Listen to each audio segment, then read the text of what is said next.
Everyone, welcome to your Hindi channel. तो देखिए, board exams बहुत ही करीब आ चुके हैं और आपके क्लास 12th की अगर हम बात करें तो भाई आपके एग्जाम में अभी ये 15 दिन तो बाकी ही बाकी हैं। तो आप लोगों को कहीं ना कहीं बहुत सारे मैसेजेस मेरे पास में आ रहे हैं कि मैम मैराथन्स कब आएंगे कब आएंगे कब आएंगे। तो देखिए, मैंने थोड़ा सा लेट शुरू किया क्योंकि मेरे पास क्लास 10th का भी थोड़ा सा रश था।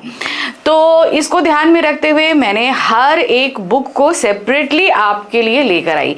जैसे कि अगर हम बात कर रहे हैं अपने क्लास 12 की, तो आपके यहाँ 3 बुक्स चलती हैं, ठीक है। तो 3 बुक्स में आपकी पूरक पुस्तिका हमने पहले दे दी, आपको क्या कहते हैं एक्सप्लेन कर दिया विधान और उसके क्वेश्चन आंसर्स आपके लिए दे दिए। फिर हमने जो संचयन है उसका एक्सप्लेनेशन तो दे दिया, मगर क्वेश्चन आंसर्स भी जल्दी ही आपके पास में आएंगे। उसके बाद जो आपकी मेन पुस्तक है जिसको लेकर आप लोग बहुत घबराते हो कि क्या कैसे क्वेश्चंस आएंगे, कैसे लिखेंगे, क्या है, वो है अभिव्यक्ति और माध्यम। तो वो पूरी बुक मैंने आपको एक ही वीडियो में एक्सप्लेन कर दी है और वो आपको दे दिया। अब आता है कि भाई हमने पढ़ तो लिया, समझ तो लिया, मगर क्वेश्चन किस तरीके के आएंगे, ठीक है ना। तो ये समझना बहुत ज़रूरी है कि कैसे कैसे क्वेश्चंस पूछे जाएंगे। तो देखिए, हमने अपनी समझ से यहाँ पर कुछ क्वेश्चंस निकाल के रखे हैं जो आई होप आपकी काफ़ी हेल्प करेंगे ये समझने में कि क्वेश्चन किस तरीके से आने हैं। और साथ ही साथ ये कुछ इंपॉर्टेंट क्वेश्चन है क्योंकि जो हमने पिछले 4-5 सालों का जो पैटर्न देखा प्रीवियस ईयर क्वेश्चंस के, उनके अकॉर्डिंग हमने ये क्वेश्चंस निकाले हैं। तो देखिए, आपका हेल्प ज़रूर हो जाएगा इसमें। तो चलिए देख लेते हैं। आज हम कर रहे हैं क्लास 12th हिंदी कोर और इलेक्टिव की जो कंबाइंड बुक है अभिव्यक्ति और माध्यम, ठीक है।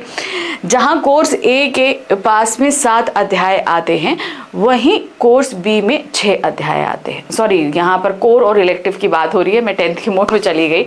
तो कोर के पास में जो रहता है वो कितने रहते हैं, 7 चैप्टर, ठीक है। तो करीबन 6 चैप्टर रहते हैं। और को अगर हम बात करें इलेक्टिव की तो आपके पास 7 चैप्टर रहते हैं। कुछ चैप्टर ऐसे हैं जो थोड़े अलग अलग हैं, लेकिन बाकी सारे चैप्टर आपके कंबाइंड हैं। तो इसीलिए मैंने ये बुक भी आपको एक ही साथ पूरी कंबाइन करके एक्सप्लेन करी और यहाँ पर क्वेश्चंस भी मैं कोर इलेक्टिव के कंबाइन करके लेकर आ रही हूँ। तो कुछ टॉप 60 मोस्ट इंपॉर्टेंट क्वेश्चंस हैं जिनको आज हम देखेंगे। यानी कि जो अभिव्यक्ति और माध्यम की हमारी पुस्तक थी जिसका एक्सप्लेनेशन हम एक बार में कर चुके थे, आज इनके क्वेश्चंस करके पूरी तैयारी एक ही बार में हम कंप्लीट कर लेते हैं, ठीक है। तो करीबन मैंने जैसे आपको बताया टॉप 60 क्वेश्चंस है। तो क्या दिया है यहाँ पर, पहला प्रश्न बहुत ध्यान से देखिएगा कि किस किस तरीके के प्रश्न आ रहे हैं। देखिए, एक्सप्लेनेशन आपको सारा दे चुकी हूँ, हर एक चीज समझा चुकी हूँ। बस क्वेश्चन उन्हीं में से आपको घुमा फिरा कर पूछे जाएंगे। बस आपको समझना है कि पैटर्न किस तरीके का। इसीलिए आपसे बोलती हूँ कि previous year question paper solve करिए, क्योंकि उसमें आपको क्वेश्चन के बहुत तरीके के पैटर्न मिलते हैं, ठीक है। चलिए, साहित्य की अन्य विधाओं की तुलना में नाटक में शब्द का विशेष महत्व क्यों होता है, समझाइए। जैसे साहित्य की अन्य और विधाएं होती हैं, जैसे कहानी है, बाकी सब हो जाता है, कहानी है, निबंध है, एकांकी है, लेकिन नाटक में शब्दों का महत्व ज्यादा होता है क्योंकि नाटक जो है वो मंच पर मंचन किया जाता है, ठीक है। श्रोता उसको सिर्फ सुनते ही नहीं, उसे देखते भी हैं। और यहाँ पर शब्द के साथ चेहरे पर भावों का होना बहुत जरूरी हो जाता है। तो शब्द कहीं ना कहीं ज्यादा इम्पैक्ट जो दर्शक बैठा है उसके ऊपर डालते हैं, ठीक है।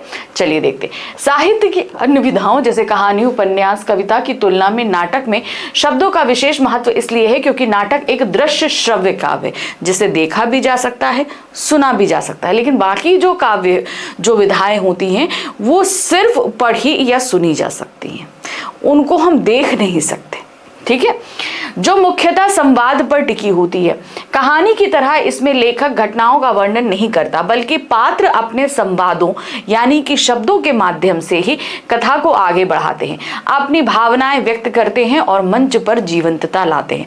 तो बेसिकली क्या होता है, जो अन्य विधाएं हैं उसमें लेखक अपने शब्दों के माध्यम से उनको आगे बढ़ा देता है, लेकिन यहाँ पर अभिनेता संवादों के माध्यम से कहानी को आगे बढ़ाकर ले जाते सॉरी। चलिए, अब आ जाते हैं अगला प्रश्न। फीचर किसे कहते हैं। अब देखिए, हम जो ये पढ़ते हैं ना, इसमें बहुत सारी चीजें हैं। तो हमने आपको जैसे जहां पर विधाएं अलग अलग बताई थी, वहीं पर जनसंचार के माध्यम भी अलग अलग समझाए थे। तो क्वेश्चन इन दोनों में मिला जुला कर आएंगे। फीचर ऐसी कि सुव्यवस्थित, सृजनात्मक और आत्मनिष्ठ यानी कि व्यक्तिगत दृष्टिकोण पर आधारित पत्रकारीय लेखन शैली है जो किसी समाचार या विषय का रोचक, मनोरंजक और विस्तृत वर्णन प्रस्तुत करती है। इसका उद्देश्य केवल सूचना देना नहीं बल्कि पाठकों को शिक्षित करना, प्रेरित करना और मुख्य रूप से मनोरंजन करना होता है। यह समाचार की तरह तटस्थ ना होकर लेखक की कल्पना और शैली से समृद्ध होती है। देखिए क्या होता है फीचर में, मुख्यतः जो लेखक फीचर को लिख रहा होता है वो हो सकता है किसी वास्तविक घटना या समस्या को लेकर ही फीचर तैयार करे, लेकिन उसके ऊपर ये प्रेशर होता है कि उसे थोड़ा सा मनोरंजक बनाना होता है। तो इसमें लेखक जब इसको मनोरंजक बनाता है तो कहीं ना कहीं कल्पना का पुट भी डाल देता है। तो इसीलिए इसको क्या बताया गया है कि सुव्यवस्थित होता है। सुव्यवस्थित इसलिए होता है क्योंकि वो किसी वास्तविक घटना या खबर पर आधारित हो सकता है, इसीलिए उसको सुव्यवस्थित करना जरूरी होता है। सृजनात्मक यानी कि जो लेखक है उसे खुद तैयार करता है, जैसे खबरें होती हैं, खबरें तो कहीं हुई उसको तैयार लिखना पड़ता है, लेकिन यहाँ पर सारी चीजें खुद करनी पड़ती हैं। आत्मनिष्ठ होता है। आत्मनिष्ठ का मतलब ये हो गया कि इसमें थोड़ा सा कल्पना का पुट डाला जाता है। ठीक है, चलिए नेक्स्ट आ जाते हैं।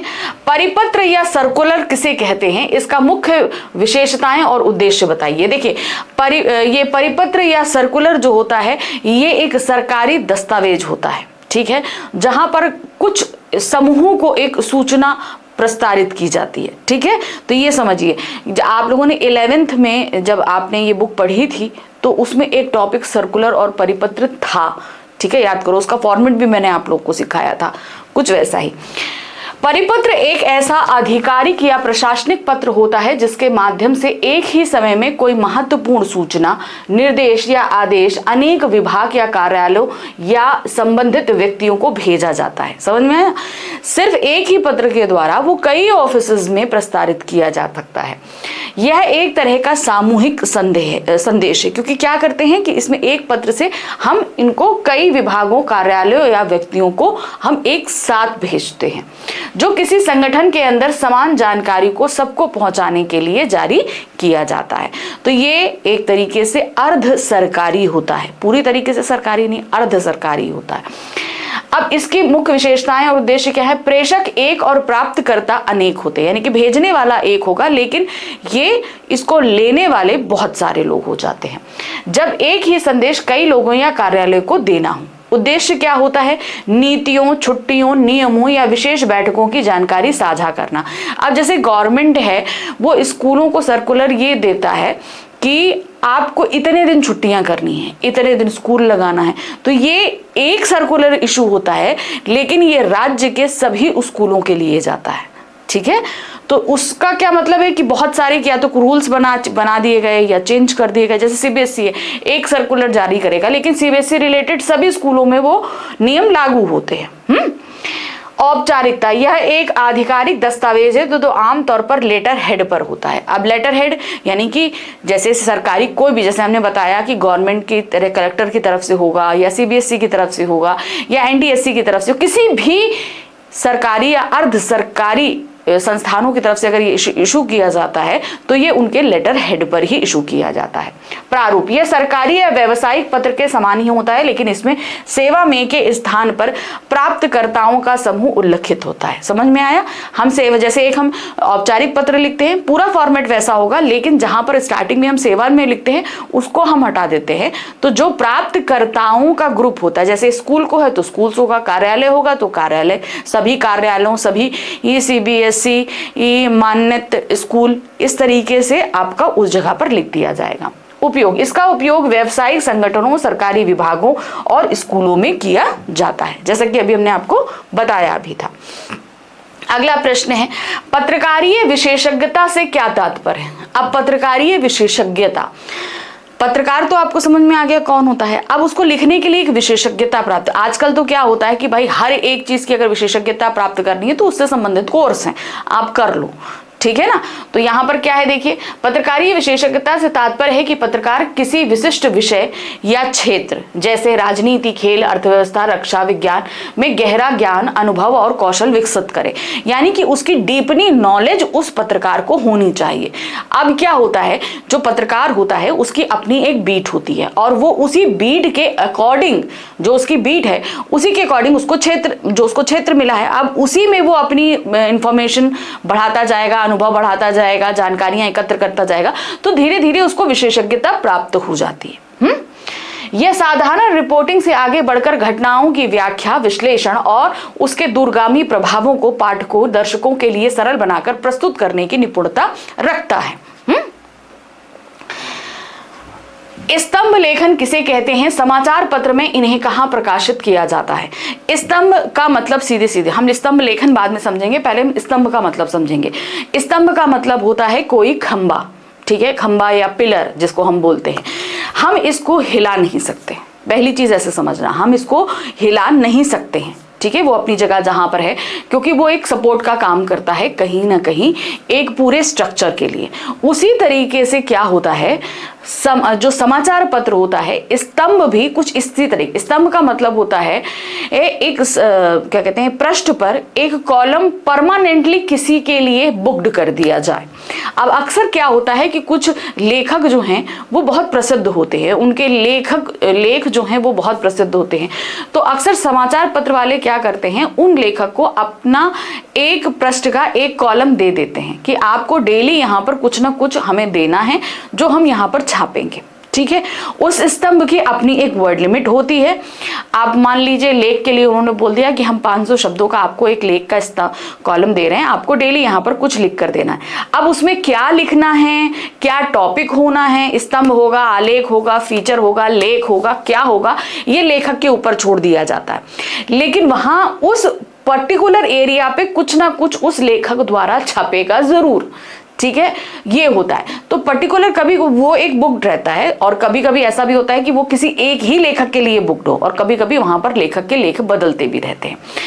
तो उस कॉलम में क्या लिखा जाना है, लेखक की मर्जी है, उसके अपने थॉट्स हैं, अपने विचार हैं, मगर वहां पर होना चाहिए। तो स्तंभ का मतलब होता है वो कॉलम परमानेंटली बुक होता है, वहां पर कुछ छपेगा, वहां से वो उस कॉलम को हटाया नहीं जाता, और ये मोस्टली संपादकीय पृष्ठ पर ही होता है, ठीक है। चलिए देखते हैं। स्तंभ लेखन एक विचारपरक लेखन है जिसमें कुछ महत्वपूर्ण लेखक अपने विशेष विचारपरक लेखन के लिए जाने जाते हैं। तो कुछ लेखक ऐसे हैं कि जो अपना लेख लिखते हैं, और हमने बताया भी कि वो उन्हीं के लिए प्रसिद्ध हो जाता है, उनकी एक लेखन शैली विकसित हो जाती है, उनकी लोकप्रियता देखकर उन्हें नियमित स्तंभ का दायित्व दिया जाता है। अब बहुत फेमस हैं तो आपको दे दिया गया कि भाई आपको इस कॉलम के लिए लिखना है। स्तंभ का विषय चुनना और उसमें अपने विचार प्रकट करने की उन्हें पूरी छूट होती है, उनके विचारों की उसमें अभिव्यक्ति होती है। कुछ स्तंभ इतने लोकप्रिय हैं कि उन्हें लेखक के नाम से जाना जाता है। इनके लिए समाचार पत्र में एक विशेष पृष्ठ निश्चित कर दिया जाता है। अगर देखिए कॉलम, कभी कभी क्या होता है कि अगर छोटा स्तंभ है, 200-250 वर्ड्स का है, तो एक स्तंभ होता है, लेकिन कभी कभी लेखक क्या है ना, बहुत ज्यादा लिख देते हैं, तो उसके लिए पूरा एक पृष्ठ उनके लिए बुक कर दिया जाता है। कैसे लेखक ने बोला कि आज हमने बहुत ज्यादा लिख दिया, तो एक पृष्ठ सिर्फ उनके नाम से ही पेपर में बुक कर दिया जाता है कि वहां पर उनका ही लेख छपेगा। वे कौन से कारण हैं जो किसी भी लेखन को विशिष्ट बना देते हैं, ठीक है। ये एक क्वेश्चन था जो मुश्किल लगता है 2-3 साल पहले पूछा गया था, आई थिंक कि ये 22 या 21 के क्वेश्चन उसमें था, तो ये मैंने वहां से ले लिया। देखिए क्या है, कोई भी लेखन करते समय यह ध्यान देना जरूरी है कि हमारा पाठक, दर्शक या श्रोता कौन है।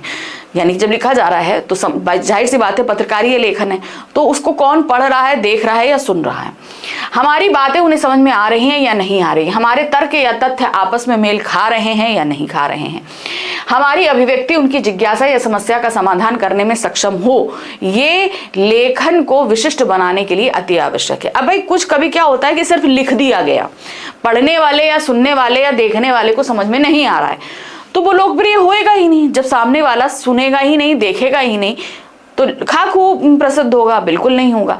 तो अगर उसे प्रसिद्ध होना है या वो विशिष्ट बनना है तो उसके लिए बहुत जरूरी है, क्योंकि अगर देख लीजिए टीवी के लिए लिखा जा रहा है या अखबार के लिए लिखा जा रहा है या रेडियो के लिए लिखा जा रहा है, तो इसमें अलग अलग वर्ग हैं, बच्चे भी हैं, बुजुर्ग भी हैं, जवान भी हैं, प्रौढ़ भी होते हैं। अगर हम टीवी और रेडियो की बात करें तो इसे पढ़े लिखे भी सुनते हैं और देखते हैं, नहीं तो अनपढ़ भी देखते हैं। तो एक तरीके से यहाँ पर जो पाठक या श्रोता का जो या दर्शक का जो ग्रुप है वो अलग अलग वर्गों का है। तो ये ध्यान रखकर हमें लिखना पड़ता है या बनाना पड़ता है कि हमारे जो भी हम लिखें वो सभी वर्गों को समझ में आए। जब सबको समझ में आएगा तो वो सब में लोकप्रिय भी होगा और वो विशिष्ट बन जाएगा। इंटरनेट तेजी से लोकप्रिय क्यों हो रहा है? किसी 4 कारणों का उल्लेख कीजिए। अब आपको बताना है। देखिए, एक तो ये सूचनाओं का भंडार है, बहुत इजी है, हैंडली है हम लोगों के लिए, और ज्ञान तो है ही है उसके अंदर। हम जो कुछ भी चाहें हम हर चीज हमको मिल ही जाती है कि नहीं? इंटरनेट अपनी तेज गति, सूचनाओं की सुलभता और संचार के अभूतपूर्व साधनों के कारण तेजी से लोकप्रिय हो रहा है।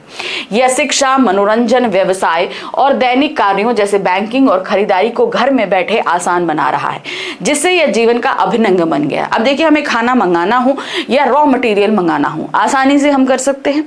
हमें किसी चीज की जानकारी प्राप्त करनी हो तो हम आसानी से कर सकते हैं। कहीं का टिकट बुक करना हो, चाहे फ्लाइट हो, ट्रेन हो, टैक्सी हो, बस हो या इवन पिक्चर हॉल में भी हो, सब चीज घर में कर सकते हैं बैठकर। बैंक का काम घर में कर सकते हैं। यानी कि एक तरीके से उस इंटरनेट ने हमें सारा काम घर बैठे करने की आदत डला दी है कि नहीं? इंटरनेट के तेजी से लोकप्रिय होने के प्रमुख 4 कारण। तो देखिए, अगर शॉर्ट में है तो आप लिख सकते हो, नहीं तो आप उसे को डिटेल में दे सकते हो। क्या दिया है? तीव्र संचार है। इंटरनेट के जरिए दुनिया के किसी भी कोने में बैठे व्यक्ति से ईमेल, सोशल मीडिया या वीडियो कॉन्फ्रेंसिंग के माध्यम से तुरंत जुड़ना संभव है। ठीक है। नेक्स्ट है सूचनाओं का असीमित भंडार है। यह किसी भी विषय की जानकारी सेकंडों में उपलब्ध कराता है, जिससे रिसर्च और सीखने की प्रक्रिया आसान हो जाती है। नेक्स्ट है मनोरंजन और शिक्षा। ऑनलाइन शिक्षा, वीडियो, संगीत और गेमिंग ने इसे हर उम्र के लोगों के लिए लोकप्रिय बना दिया है। चौथा है दैनिक कार्यों में आसानी। Online banking, e commerce, ticket booking, सरकारी सेवाओं ने घर बैठे काम करना बेहद आसान और सुलभ बना दिया। तो ये कुछ कारण थे जो इंटरनेट के तेजी से जो है हम लोगों के यूज में आ रहे हैं। अगला क्या है? विशेष लेखन के लिए सूचनाओं के स्रोत कौन से होते हैं? अब देखिए क्या होता है, सिर्फ विशेष लेखन के लिए हम बोलेंगे, किसी भी लेखन के लिए हमें रॉ मटेरियल की जरूरत होती है। रॉ मटेरियल्स का मतलब क्या होता है? इंफॉर्मेशन। अगर हम कोई चीज लिखें तो उसके लिए हमें इंफॉर्मेशन चाहिए। कहीं कोई घटना घटी है या कुछ होने वाला है या हो गया है या कोई भी, तो उसके लिए जो रॉ मटेरियल होता है वो हमें कैसे मिलेगा? तो वही चीज हमें यहां से पूछी गई है। अब देखिए, बहुत सारे रॉ मटेरियल हैं। कैसे होगा? देखिए, विशेष लेखन सामान्य रिपोर्टिंग से भिन्न होती है। यानी कि अब चाहे इसको सिंपल एक से समझना, चाहे विशेष लेखन हो चाहे सामान्य रिपोर्टिंग हो, इंफॉर्मेशन हमें चाहिए, तभी हम उसको समाचार में तब्दील कर पाएंगे, है कि नहीं? तो वही चीज यहां पर बता रहे। इसीलिए इसमें जमीनी स्तर की रिपोर्टिंग के अलावा प्राथमिक यानी कि साक्षात्कार और सर्वेक्षण और माध्यमिक यानी कि पुस्तकें और लेख स्रोत अवश्य होते हैं। यानी कि जब हम लेख लिखने जा रहे हैं, ठीक है, रिपोर्टिंग का मतलब, साधारण रिपोर्टिंग का मतलब तो ये होता है कहीं घटना घटी और उसे हम थोड़ा सा इन्फॉर्मेशन लेकर हम उसको एज इट इज देते हैं। लेकिन विशेष रिपोर्टिंग में क्या होता है? उसकी डीपली नॉलेज कि भाई ये पास्ट में किस चीज से कनेक्टेड था, आगे जाके क्या इंपैक्ट डालेगा, इसके साथ कितने लोग प्रभावित हुए, मतलब एक डीप नॉलेज होती है विशेष लेखन के अंदर।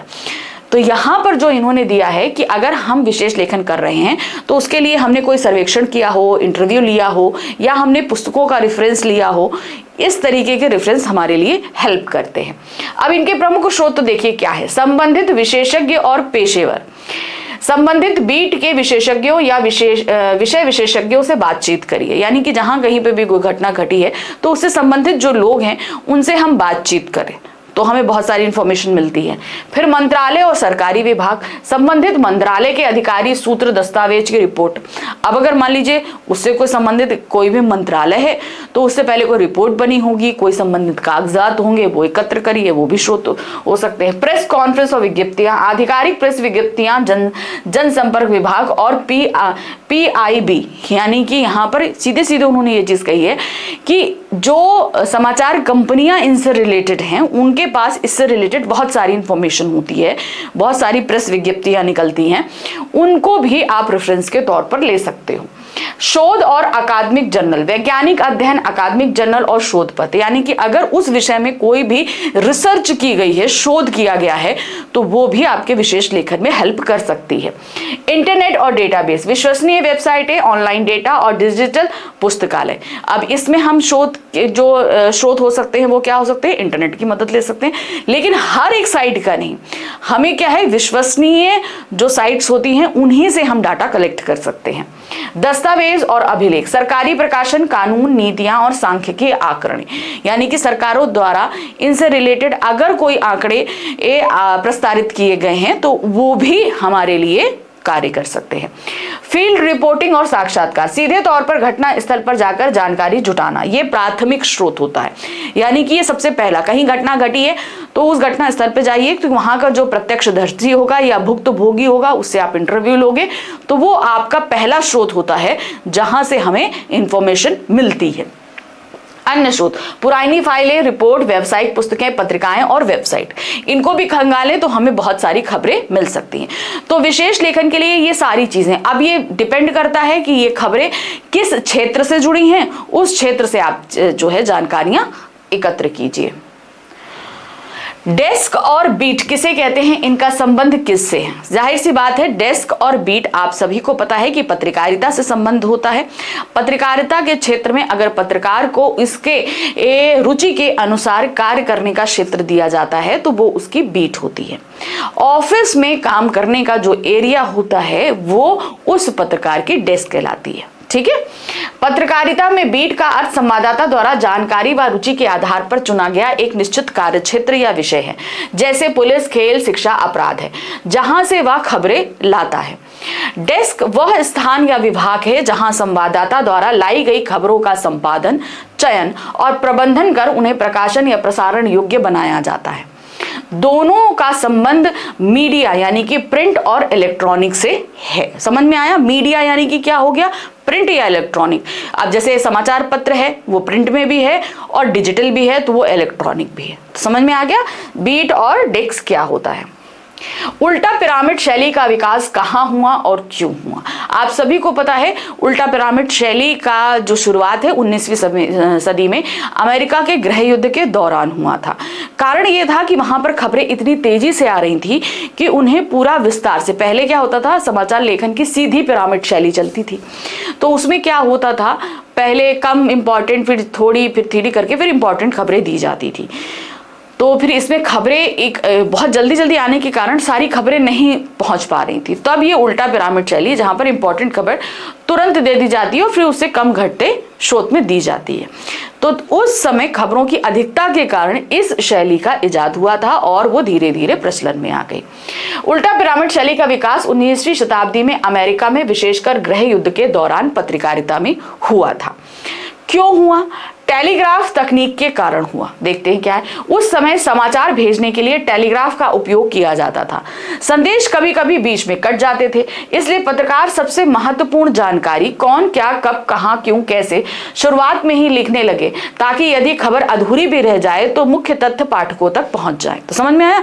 टेलीग्राफ में बीच में खबरें कट जाती थी तो ये हुआ कि इंपॉर्टेंट खबर हम पहले देते हैं, अगर बाद में कट भी जाएंगी तो कोई नहीं, तो जो मेन 6 ककार होते हैं वो स्टार्टिंग में ही दे दिए गए। तो इस तरीके से वो शैली उल्टा पिरामिड शैली में हो गई।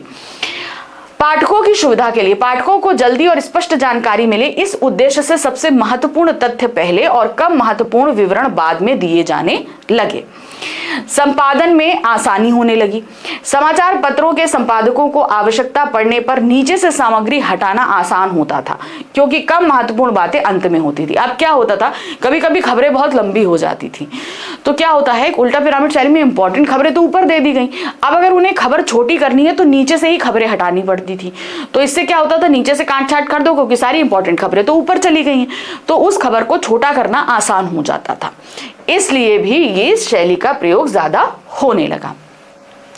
वॉच डॉग पत्रकारिता का आश्रय क्या है, जिसे हम बोलते हैं आपका वॉच डॉग जर्नलिज्म या खोजी पत्रकारिता भी बोलते हैं। ठीक है, चलिए देखते हैं।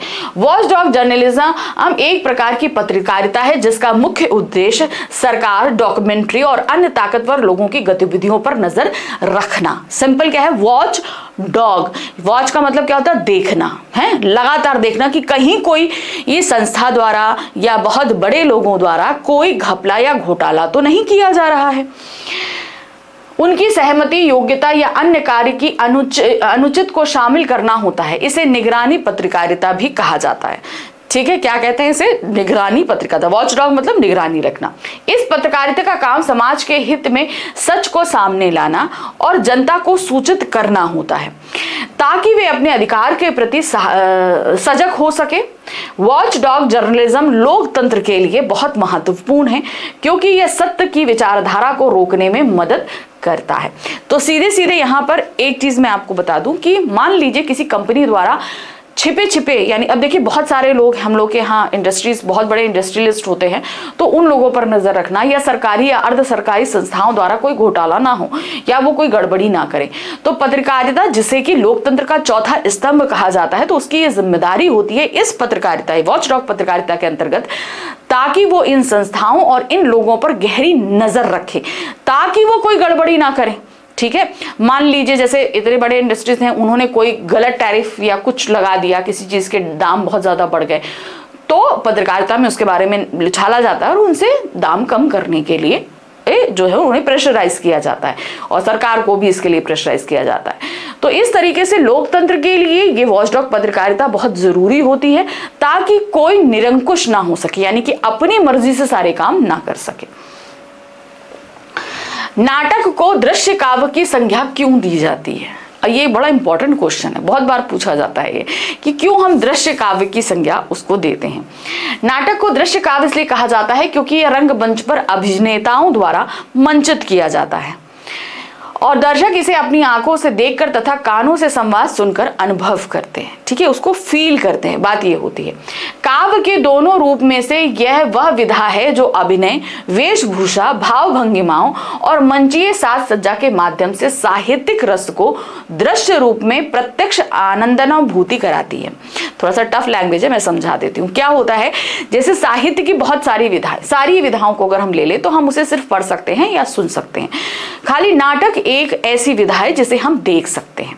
तो जो हम खाली पढ़ या सुन सकते हैं तो उसमें किसी तरह का आपको सिनेरियो पेश नहीं किया जाता है, उसमें अभिनेता की वेशभूषा नहीं होती है, अभिनेता सामने साक्षात में नहीं होता है।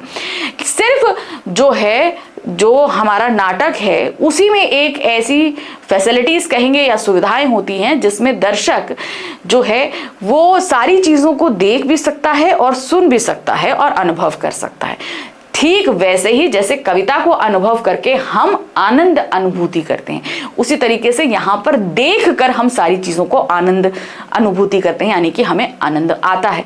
तो इसीलिए इसे दृश्य काव्य कहा गया। कविता जो होती है या काव्य होता है उसे हम सुनकर आनंद लेते हैं, लेकिन नाटक को हम देखकर आनंद लेते हैं, इसलिए इसे दृश्य काव्य कहते हैं। बीट रिपोर्टिंग और विशेषीकृत रिपोर्टिंग में क्या अंतर है, स्पष्ट कीजिए। देखते हैं। बीट रिपोर्टिंग और विशेषीकृत रिपोर्टिंग यानी कि स्पेशलाइज्ड रिपोर्टिंग पत्रकारिता के दो अलग अलग स्तर हैं। जहां बीट रिपोर्टिंग एक तय क्षेत्र जैसे पुलिस, शिक्षा आदि की दैनिक खबरों को कवर करती है, वहीं विशेषीकृत रिपोर्टिंग किसी एक विषय पर गहन अध्ययन, तथ्यात्मक विश्लेषण, विशेषज्ञता के साथ रिपोर्ट तैयार करती है। बीट रिपोर्टर को सामान्य जानकारी का ध्यान देना होता है, जबकि विशेष रिपोर्टर को गहन जांच देना होता है। अब चलिए, जैसे यहां पर हम आपको बताते हैं, एक बहुत अच्छा उदाहरण मेरे दिमाग में जस्ट अभी आया। घर में अगर खाना बनता है, ठीक है, आपने बनाया खाना, आपने कोई चीज बड़ी अच्छी सी बनाई, पापा को टेस्ट करने के लिए आप दोगे तो पापा कहेंगे हाँ अच्छी है, ठीक है, अच्छी है, बुरी है या ठीक है, ये 3 जजमेंट पापा देते हैं, ठीक है। अगर हम मम्मी को वही चीज दिखाएं चूंकि उन्हें क्या है, वो स्पेशलाइज्ड है उस चीज में, उन्हें अच्छे से सारी चीजों का इंफॉर्मेशन है। तो उस कंडीशन में क्या होगी, मम्मी बताएंगी नमक कम है, मिर्च ज्यादा है, खट्टा है, इसमें तेल ज्यादा है या तेल कम हो गया है, तो मम्मी उसकी डीपली नॉलेज रखती हैं, तो आपको क्या चीज कम ज्यादा है वो सारी चीजें बता सकेंगी। लेकिन पापा आपको सिर्फ सतही नॉलेज दे रहे हैं, अच्छी है, ठीक है या ज्यादा अच्छी है, ठीक है, ये सिर्फ देते हैं। तो वही चीज यहां पर बीट रिपोर्टिंग और विशेषीकृत रिपोर्टिंग में होती है। विशेषीकृत रिपोर्टिंग में हम डीप जाकर सारी इंफॉर्मेशन को कलेक्ट करते हैं और उसकी रिपोर्ट तैयार करते हैं। लेकिन संवाददाता जो बीट रिपोर्टर होता है वो क्या करता है, वो सिर्फ सतही नॉलेज लेता है। समझ में आया? तो ये थोड़ी सी इंफॉर्मेशन होती है, जैसे कि मम्मी और पापा के थ्रू हम लोग करते हैं। ठीक है, चलिए अब हम आ जाते हैं अपने नेक्स्ट क्वेश्चन पे। नेक्स्ट क्वेश्चन क्या है, अच्छे लेखन में ध्यान रखने योग्य बातों पर प्रकाश डालिए। ठीक है, अगर अच्छा लेखन करना है, जैसे भी हमने बोला था कि अच्छा लेखन, एक लेखन को हम विशिष्ट कैसे बना सकते हैं, तो उसी लेखन को करने के लिए हमें ध्यान रखने क्या बातों को ध्यान रखना पड़ेगा।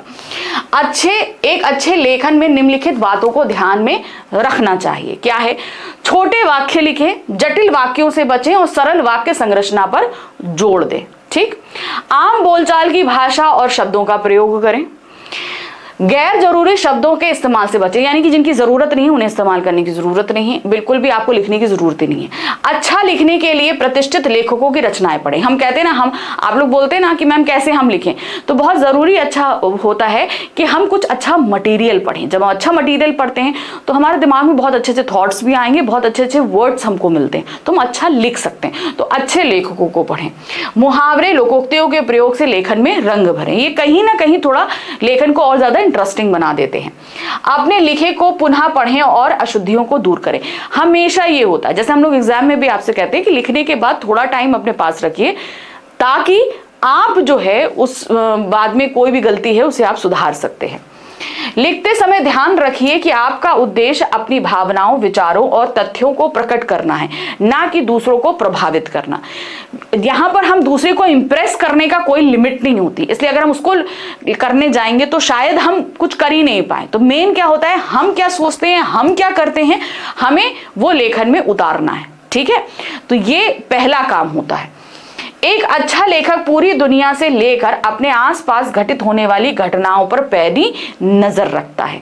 एक अच्छे लेखक में तथ्यों को जुटाने और किसी विषय पर बारीकी से विचार करने का पर्याप्त धैर्य होना चाहिए, यानी कि पेशेंस जो है वो फर्स्ट क्वालिटी अपने अंदर आपको डेवलप करनी होगी। चलिए, समाचार लेखन के संदर्भ में 6 ककार कौन से होते हैं, इनके महत्व पर टिप्पणी कीजिए।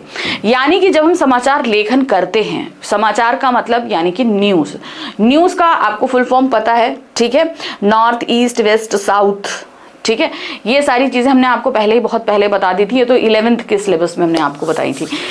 तो इनमें हम कुछ करीबन 6 सवालों का जवाब देते हैं, तभी एक खबर यानी कि एक न्यूज बन पाती है। ये 6 सवाल ही हमारे 6 ककार कहलाते हैं, जिसमें 5W and 1H होता है। ठीक है, समाचार लेखन के 6 ककार है, क्या, कौन, कहां, कब, कैसे और क्यों। ठीक है, पहला क्या है, घटना क्या है। दूसरा है कौन, घटना में कौन शामिल है, घटना कहाँ हुई है, घटना कब हुई है, घटना कैसे हुई है, घटना क्यों हुई है। तो ये जो करीबन 6 सवाल हैं, किसी भी न्यूज को पूर्ण होने के लिए इन 6 ककारों का होना जरूरी, क्योंकि इनमें से अगर एक भी मिसिंग है तो वो खबर पूर्ण नहीं मानी जाती है। ठीक है, अब इनकी इंपॉर्टेंस यानी कि महत्ता क्या होती है, देखिए क्या है। सबसे पहला काम होता है स्पष्टता, यानी कि इन 6 ककारों का काम होता है कि न्यूज को पूरी तरीके से स्पष्ट कर दिया जाए। 6 ककारों का उपयोग कर लिखे गए समाचार लेख स्पष्ट और संक्षिप्त होते हैं, यानी कि घटना कब हुई, कहां हुई, क्यों हुई, क्या है, कैसे है, ये हम सवालों का जवाब देकर एकदम संक्षिप्त में और पूर्ण खबर दे देते हैं। पूर्णता, 6 ककारों का उपयोग कर लिखे गए समाचार लेख घटना के बारे में सभी आवश्यक जानकारी प्रदान कर देते हैं। कोई भी इतने 6 सवालों का जवाब दे दिया यानी कि खबर पूरी हो गई। फिर है सटीकता, 6 ककारों का उपयोग कर लिखे गए समाचार लेख घटना के बारे में सटीक जानकारी प्रदान करते हैं। निष्पक्षता, 6 ककारों का उपयोग करके लिखे गए समाचार लेख निष्पक्ष होते हैं और किसी भी पक्ष का समर्थन नहीं करते हैं। तो समाचार लेखन का ये एक बहुत महत्वपूर्ण बात होती है कि ये का निष्पक्ष होना, किसी भी पक्ष में ना जाना और जैसी खबर है वैसी ही पेश करना। पत्रकारिता के प्रमुख प्रकारों के नाम लिखिए। अब पत्रकारिता जो होती है वो कई तरीके, जैसे भी हम लोगों ने वॉचडॉग पत्रकारिता दी, खोजी पत्रकारिता है, डिजिटल ऑनलाइन पत्रकारिता है, बहुत तरह की पत्रकारिता होती है। कौन कौन सी होती है ये देखेंगे। प्रमुख प्रकार है, सबसे पहले ये खोजी पत्रकारिता। इसमें ऐसी सूचनाओं को सामने लाया जाता है जो छुपी हुई हैं या जिन्हें जानबूझकर छिपाया गया है, यानी कि इसमें ज्यादातर वो घोटाले या भ्रष्टाचार से रिलेटेड चीजें होती हैं जिन्हें छिपाकर रखा जाता है। तो खोजी पत्रकारिता में पत्रकार इनके बारे में खोज करता है और निकालकर सामने लाता है। नेक्स्ट है प्रसारण पत्रकारिता। इसमें रेडियो और टेलीविजन के माध्यम से समाचारों का प्रसारण किया जाता है, जैसे नॉर्मल जो न्यूज चलती है दिन में 2 या 3 बार जो होती है। फिर है डिजिटल या ऑनलाइन पत्रकारिता। इंटरनेट, वेबसाइटों और सोशल मीडिया के माध्यम से तत्काल खबरें पहुंचाना, यानी कि एक तरीके से जो डिजिटल प्लेटफॉर्म है यानी कि इंटरनेट है, इनके थ्रू जो खबरें पहुंचाई जाती हैं वो हमारी इंटरनेट पत्रकारिता या डिजिटल पत्रकारिता कहलाती है।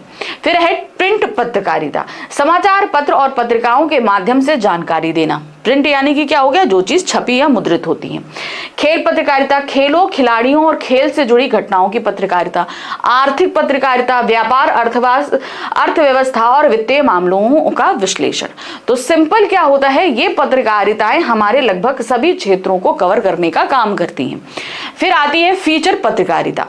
किसी घटना या विषय का विस्तृत और मनोरंजक विवरण जो हाई न्यूज से अलग हो, ठीक है, हार्ड न्यूज से अलग हो। सिंपल है कि जो हम लोग घटनाएं घटती हैं, जैसे पूरे दिन में घटी तो वो खबरें शाम को दे दी गई, लेकिन ये जो फीचर पत्रकारिता होती है इसमें किसी एक खबर के बारे में डिटेल में हम न्यूज प्रस्तुत करते हैं। जैसे आप लोग आजकल के उसमें देखते हो ना कि कोई चीज घटित हुई तो शाम को एक शो चल जाता है उसी टॉपिक पे और बहस चलती रहती है, ठीक है, लेकिन वहां पर बहस नहीं होगी, वहां पे एक ही लेखक होगा और उसके बारे में पूरी जानकारी वो प्रस्तुत करेगा।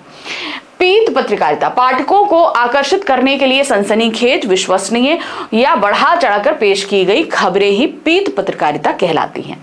फिर आते हैं, अब ये जो पीत पत्रकारिता होती है ना, ये जो है ये फिल्म जगत से जुड़ी ज्यादातर खबरें होती हैं, ठीक है। राजनीतिक पत्रकारिता, सरकार, नीतियों और चुनावों से संबंधित रिपोर्टिंग होती है। विकास पत्रकारिता, देश के विकास, गरीबी, शिक्षा और स्वास्थ्य से जुड़े मुद्दों को ध्यान केंद्रित करना। ये प्रकार पत्रकारिता के माध्यम प्रिंट, इलेक्ट्रॉनिक और डिजिटल और विषय राजनीतिक, खेल, अपराध, अर्थव्यवस्था के अनुसार बदलते रहते हैं। तो ठीक है, तो ये क्या होता है, ये अलग अलग मीडिया के थ्रू जाते हैं, या तो छप कर जाएंगे या रेडियो पे जाएंगे या इंटरनेट पे जाएंगे, जैसे भी जाएं तो वो बदलते रहते हैं। रेडियो नाटक के लिए पात्रों की संख्या सीमित क्यों होनी चाहिए, ये एक बड़ी, क्योंकि भाई रेडियो सिर्फ एक श्रव्य माध्यम है, तो वहां पर किसी भी व्यक्ति की एक जो एकाग्रता की समय सीमा होती है वो 15 से 20 मिनट या मैक्सिमम किसी की होगी तो 30 मिनट हो सकती है।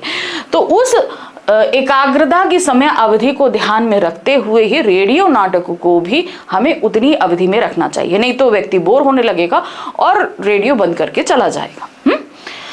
रेडियो नाटक में पात्रों की संख्या सीमित, यानी कि सामान्यतः 5 से 6 रखना चाहिए, ठीक है। तो अच्छा, यहाँ पर हमने समय के बारे में बता दिया, इन्होंने पात्रों की संख्या में बताया। तो पात्रों की संख्या क्यों होनी चाहिए, क्योंकि ये एक श्रव्य माध्यम है, तो हम हर एक कैरेक्टर को आवाज के माध्यम से ही आइडेंटिफाई करते हैं। तो अगर बहुत सारे कैरेक्टर होंगे तो हमें कैरेक्टर को आइडेंटिफाई करने में प्रॉब्लम होगी और हमें कहानी ठीक से समझ में नहीं आएगी, ठीक है ना। तो इसलिए बहुत जरूरी है कि पात्र संख्या सीमित रहे ताकि श्रोता उसे उसकी आवाज से पहचान सके। क्योंकि यह पूरी तरह से श्रव्य यानी कि ऑडियो माध्यम है, केवल आवाज के सहारे श्रोताओं के लिए अनेक पात्रों को पहचान याद रखना और कहानी से जुड़ पाना मुश्किल होता है। अधिक पात्र होने पर भ्रम और श्रोता की रुचि कम होने की संभावना बढ़ जाती है, क्योंकि मान लीजिए अगर हम किसी कैरेक्टर को उसकी वॉइस से आइडेंटिफाई नहीं कर पाएंगे तो हमें कहानी समझ में नहीं आएगी, हम उलझ जाएंगे और हम क्या होंगे, जल्दी ही उस रेडियो नाटक से हट जाएंगे। विशेष लेखन के पाठकों की विशेषता लिखिए। जो विशेष लेखन के पाठक हैं इनकी क्या विशेषता होनी चाहिए? विशेष लेखन के पाठक जिज्ञासु, जागरूक और किसी विशिष्ट विषय जैसे खेल, व्यवसाय, विज्ञान में गहरी रुचि रखने वाले होने चाहिए। यानी कि उन्हें अपना एक विषय चुनना पड़ता है और उसी में आपको विशेषज्ञता हासिल करनी। बहुत जरूरी है कि उसके क्षेत्र से संबंधित अगर कोई खबर आई है तो वो जागरूक होना चाहिए, उस खबर को खोजकर बाहर निकालने वाला होना चाहिए। ये तथ्यात्मक, विश्लेषणात्मक, तार्किक जानकारी पसंद करते हैं। सामान्य खबरों के बजाय विषय के सूक्ष्म अध्ययन की अपेक्षा रखते हैं तथा अक्सर विषय से संबंधित ज्ञान प्राप्त करते हैं। तो ज्यादातर एक विशेषज्ञता उनके अंदर ये होती है कि ये हर खबर को बहुत डिटेल में जानना और समझना चाहते हैं। संपादक के नाम पत्र पर टिप्पणी लिखिए। मतलब आम जनता अखबार के संपादक को पत्र लिखती है जिसमें खास तौर से कोई समस्या होती है, कोई प्रशंसा होती है, उसको उजागर किया जाता है। जब ये पत्र अखबार में छप जाते हैं तो इससे संबंधित अधिकारी इसके बारे में जब पढ़ते हैं तो वो उस संबंध में कार्यवाही भी करते हैं अगर कोई समस्या है तो। संपादक के नाम पत्र संपादकीय पृष्ठ पर स्थायी स्तंभ है। ठीक है, तो मतलब एक पर्टिकुलर कॉलम जो है वो संपादक के नाम, जो पत्र आम जनता के आते हैं उनके लिए वो कॉलम बुक रहता है जिसमें पाठकों के पत्र प्रकाशित होते हैं। इसमें पाठक विभिन्न मुद्दों पर अपनी राय व्यक्त करते हैं और जन समस्याओं को उठाते हैं। इसके माध्यम से नए लेखकों के लिए लेखन की शुरुआत करने का अवसर मिलता है। इस प्रकार यह एक महत्वपूर्ण स्तंभ है। क्यों? मतलब बहुत इंपॉर्टेंट स्तंभ होता है क्योंकि इससे कहीं ना कहीं जनता के जागरूक होने का पता चलता है। जनसंचार का कौन सा आधुनिक माध्यम सबसे पुराना है और उसकी शुरुआत कैसे हुई? तो सबसे पुराना मुद्रण यानी कि प्रिंट जो माध्यम है वो है। ठीक है, जनसंचार के आधुनिक माध्यमों में सबसे पुराना माध्यम प्रिंट अर्थात मुद्रण माध्यम है। इसकी शुरुआत चीन से हुई थी परंतु आधुनिक छापेखाने का आविष्कार जर्मनी के गुटेनबर्ग ने किया। ठीक है, शुरुआत जरूर चीन में हुई लेकिन जो आज का हम जो छापाखाना देखते हैं जहां पर छपाई होती है उसे गुटेनबर्ग ने किया था। यूरोप में पुनर्जागरण रेंसा की शुरुआत में छापेखाने की एक महत्वपूर्ण भूमिका थी। भारत में पहला छापाखाना 1556 ईस्वी में गोवा में खुला। इसमें मिशनरियों ने धर्म प्रचार की पुस्तकें छापने के लिए खोला था। ठीक है, तो धर्म प्रचार की पुस्तकें छपी थी। प्रश्न संख्या 21 है, मुद्रित माध्यमों के महत्व पर प्रकाश डालिए। मुद्रित माध्यम जो हैं इनकी क्या इंपॉर्टेंस है ये बताना है। मुद्रित माध्यमों के अंतर्गत यानी एक तरीके से इंपॉर्टेंस यानी कि इनकी विशेषताएं आपको बतानी कि मुद्रण माध्यम की विशेषताएं क्या होती हैं। अंतर्गत अखबार, पत्रिकाएं आदि आती हैं। इनका हमारे दैनिक जीवन में काफी महत्व है। इनकी महत्वपूर्ण विशेषताएं निम्नलिखित है या इनका महत्व इस प्रकार है। मुद्रित माध्यमों में स्थायित्व होता है यानी कि जो खबरें हैं वो एक ही जगह रखी रहती हैं। ठीक है, आप इन्हें अपनी इच्छा अनुसार पढ़ सकते हैं क्योंकि वो टिकी हुई हैं। ऐसा तो नहीं है कि हम नेट पे देख रहे हैं या टीवी पे देख रहे हैं, अभी खबरें चल रही हैं और फिर चल के खत्म हो जाएंगी, ऐसा तो नहीं होता है उनके साथ। आप इन्हें लंबे समय तक प्रयोग में ला सकते हैं, कटिंग को या पेपर को संभाल कर रख लें हम। यह माध्यम लिखित भाषा का विस्तार करते हैं। ये चिंतन, विचार और विश्लेषण का माध्यम है। सिंपल बात है, कोई खबर अगर हम पढ़ रहे हैं, हमें चीजें समझ में नहीं आ रही हैं तो हम उसका अर्थ कहीं ना कहीं डिक्शनरी या इंटरनेट में गूगल करके पता कर सकते हैं। कभी कभी कुछ खबरें ऐसी होती हैं जो हमें सोचने के लिए मजबूर कर देती हैं, तो कुछ खबरों को हम उनको रोक कर उसके बारे में सोचते हैं या खोजते हैं कि इनके साथ क्या क्या चीजें घटित हुई, ये सारी चीज। टीवी खबरों के विभिन्न चरणों के बारे में समझाइए। चलिए देखते हैं। टीवी के जो विभिन्न चरण, खबर जो आती है उनमें विभिन्न चरण होते हैं, वो ये बहुत ध्यान रखना और इनका अपना एक सीक्वेंस होता है, उनको भी नोट डाउन करना। ठीक है, उन सीक्वेंस को हम ऊपर नीचे नहीं कर सकते। टीवी, प्रिंट, रेडियो आदि माध्यमों पर खबर देने का मूल आधार सबसे पहले सूचना देना होता है। टीवी द्वारा ये सूचनाएं विभिन्न चरणों द्वारा दर्शकों तक पहुंचाई जाती हैं। ये चरण है। सबसे पहले जैसे कोई घटना घटी तो क्या होता है, फ्लैश बैक या ब्रेकिंग न्यूज होती है। जैसी घटना घटी तुरंत ही न्यूज पर आ जाता है। क्या होता है, इसमें कम से कम शब्दों में केवल सूचना के रूप में कोई खबर तुरंत दर्शकों तक पहुंचाई जाती है। सपोज कहीं पर रेल का एक्सीडेंट हो गया तो क्या हुआ, एकदम से इस क्षेत्र में भयानक रेल दुर्घटना, ऐसे करके टीवी में बड़ा बड़ा जो है वो छपकर हमारे सामने आ जाता है, तो उसे हम क्या कहते हैं, ब्रेकिंग न्यूज। फिर नेक्स्ट जो स्टेप होता है उसके बाद क्या आता है, इसके ड्राई एंकर। इसके अंतर्गत एंकर खबर के बारे में दर्शकों को सीधे सीधे बताता है कि कहीं क्या, कब और कैसे हुआ है। अब क्या है, ब्रेकिंग न्यूज के बाद वो जब टीवी से हटेगी तो आपके सामने एक एंकर आ जाएगा और वो बताएगा कि कहां पर और कैसे घटना वहां पर घटित हुई है, कौन सी जगह है और क्या क्या हुआ है। ये चीज वो वहां पर आपके साथ, आपको टीवी पे खाली वो एंकर दिखाई देगा और खबर आपको वो बताता हुआ प्रतीत होगा। फिर आता है फोन इन। इसमें रिपोर्टर घटना स्थल पर उपस्थित होता है और वहां से ज्यादा जानकारियां दर्शकों तक पहुंचाना है। तो एक एंकर तो टीवी पे है और एक रिपोर्टर क्या होता है, घटना स्थल तक पहुंच जाता है। फिर वहां से वो फोन कर करके एंकर को सारी बातें बताएगा और एंकर जो है उसे डायरेक्ट हमको न्यूज पर दिखा देता है कि रिपोर्टर जो है फोन, अभी हमें दिखाई कुछ नहीं दे रहा, हमें क्या है खाली दिखाई देगा फोन है और फोन से आवाज आ रही है जो है रिपोर्टर की, वो हमें खबरें सुनाई देती है, तो उसको हम बोलते हैं फोन इन। फिर उसके बाद आता है एंकर विजुअल। अब क्या होता है, जो हमारा टीवी पे एंकर था उसके पास अब फोटोग्राफ्स आ चुकी हैं, तो अब वो विजुअल दिखाकर खबरें दिखाएगा हमें।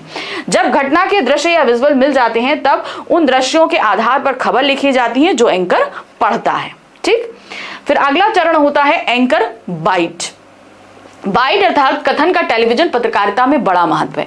टीवी में किसी भी खबर की पुष्टि करने के लिए उससे संबंधित बाइट दिखाई जाती है। क्या होता है कि जो क्या कहते हैं, वो घटना स्थल पे जो भी व्यक्ति थे उनसे आप पूछ रहे हो, बातें कर रहे हो, तो वो खबरें भी दिखाई जाती है, जिसे एंकर बाइट कहते हैं। फिर आते हैं लाइव। किसी खबर का घटना स्थल से सीधा प्रसारण लाइव कहलाता है। सभी टीवी चैनल वाले ज्यादातर बड़ी खबरों या घटना को दर्शकों तक तत्काल सीधा पहुंचाने का प्रयास करते हैं। ठीक है, नेक्स्ट आते हैं एंकर पैकेज। पैकेज किसी भी खबर की संपूर्णता के साथ प्रस्तुत करने का एक माध्यम है जिसमें संबंधित घटना के दृश्य, इससे जुड़े लोगों की बाइट और ग्राफिक द्वारा जरूरी जानकारी आदि दी जाती है। तो समझ में आया, जितनी पूरी जानकारी है इसमें हम सारी चीजों को शामिल कर लेते हैं और पूरे पैकेज के थ्रू या ग्राफिक के थ्रू बताते हैं कि दुर्घटना इस तरीके से हुई थी। रेडियो और टेलीविजन समाचार की भाषा शैली कैसी होनी चाहिए, क्योंकि देखिए जहां एक सिर्फ श्रव्य माध्यम है तो दूसरा दृश्य श्रव्य दोनों माध्यम है, लेकिन तब भी इसमें समाचार की शैली पर बहुत ध्यान रखा जाता है, भाषा शैली पर। टेलीविजन और रेडियो समाचार की भाषा शैली ऐसी होनी चाहिए जो सभी को आसानी से समझ में आ सके। इसमें भाषा का स्तर निम्नलिखित रूप से होना चाहिए। क्या होना चाहिए, भाषा के स्तर पर गरिमा को बनाए रखते हुए सरल भाषा का प्रयोग करें। बहुत ही गरिमापूर्ण भाषा होनी चाहिए, इससे किसी को आहत नहीं होना चाहिए। भाषा सभी वर्गों के लोगों को समझ में आनी चाहिए, चाहे पढ़ा लिखा वर्ग हो चाहे अनपढ़ वर्ग हो, बच्चा हो छोटा हो कोई भी हो, सबको समझ में आनी चाहिए। छोटे वाक्य तथा सरल वाक्य हो, साथ ही उसमें कर्णप्रियता हो, सुनने में अच्छा लगे। निम्नलिखित उपरोक्त अधोहस्ताक्षरित और क्रमांक आदि जटिल शब्दों के प्रयोग से बचना चाहिए। गैर जरूरी विश्लेषणों, सामासिक और तत्सम शब्दों और अंतरंजित उपमाओं आदि से बचना चाहिए, यानी कि जिनकी जरूरत नहीं है वो विशेषण उन शब्दों का इस्तेमाल बिल्कुल भी नहीं करना चाहिए।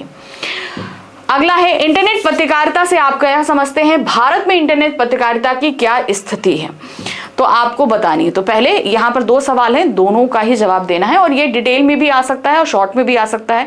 डिटेल में आएगा तो दोनों हो सकता है आपको कंबाइन करके दिए जाए, शॉर्ट में होंगे तो दोनों अलग अलग भी पूछे जा सकते हैं। इंटरनेट पर समाचार पत्र का प्रकाशन अथवा खबरों का आदान प्रदान ही वास्तव में इंटरनेट पत्रकारिता है। इंटरनेट पर हम किसी भी रूप में समाचारों, खेलों, चर्चा परिचर्चा के साथ वाद विवाद, फीचर आदि का कार्य कर सकते हैं। इसे ही इंटरनेट पत्रकारिता कहते हैं।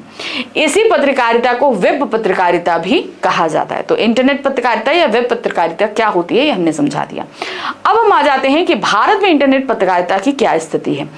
भारत में इंटरनेट पत्रकारिता का अभी दूसरा दौर चल रहा है, जबकि विश्व स्तर पर इंटरनेट पत्रकारिता का तीसरा दौर चल रहा है। भारत के लिए प्रथम दौर वर्ष 1993 में प्रारंभ माना जाता है और दूसरा दौर वर्ष 2003 में प्रारंभ माना जाता है, जो अभी तक चल रहा है।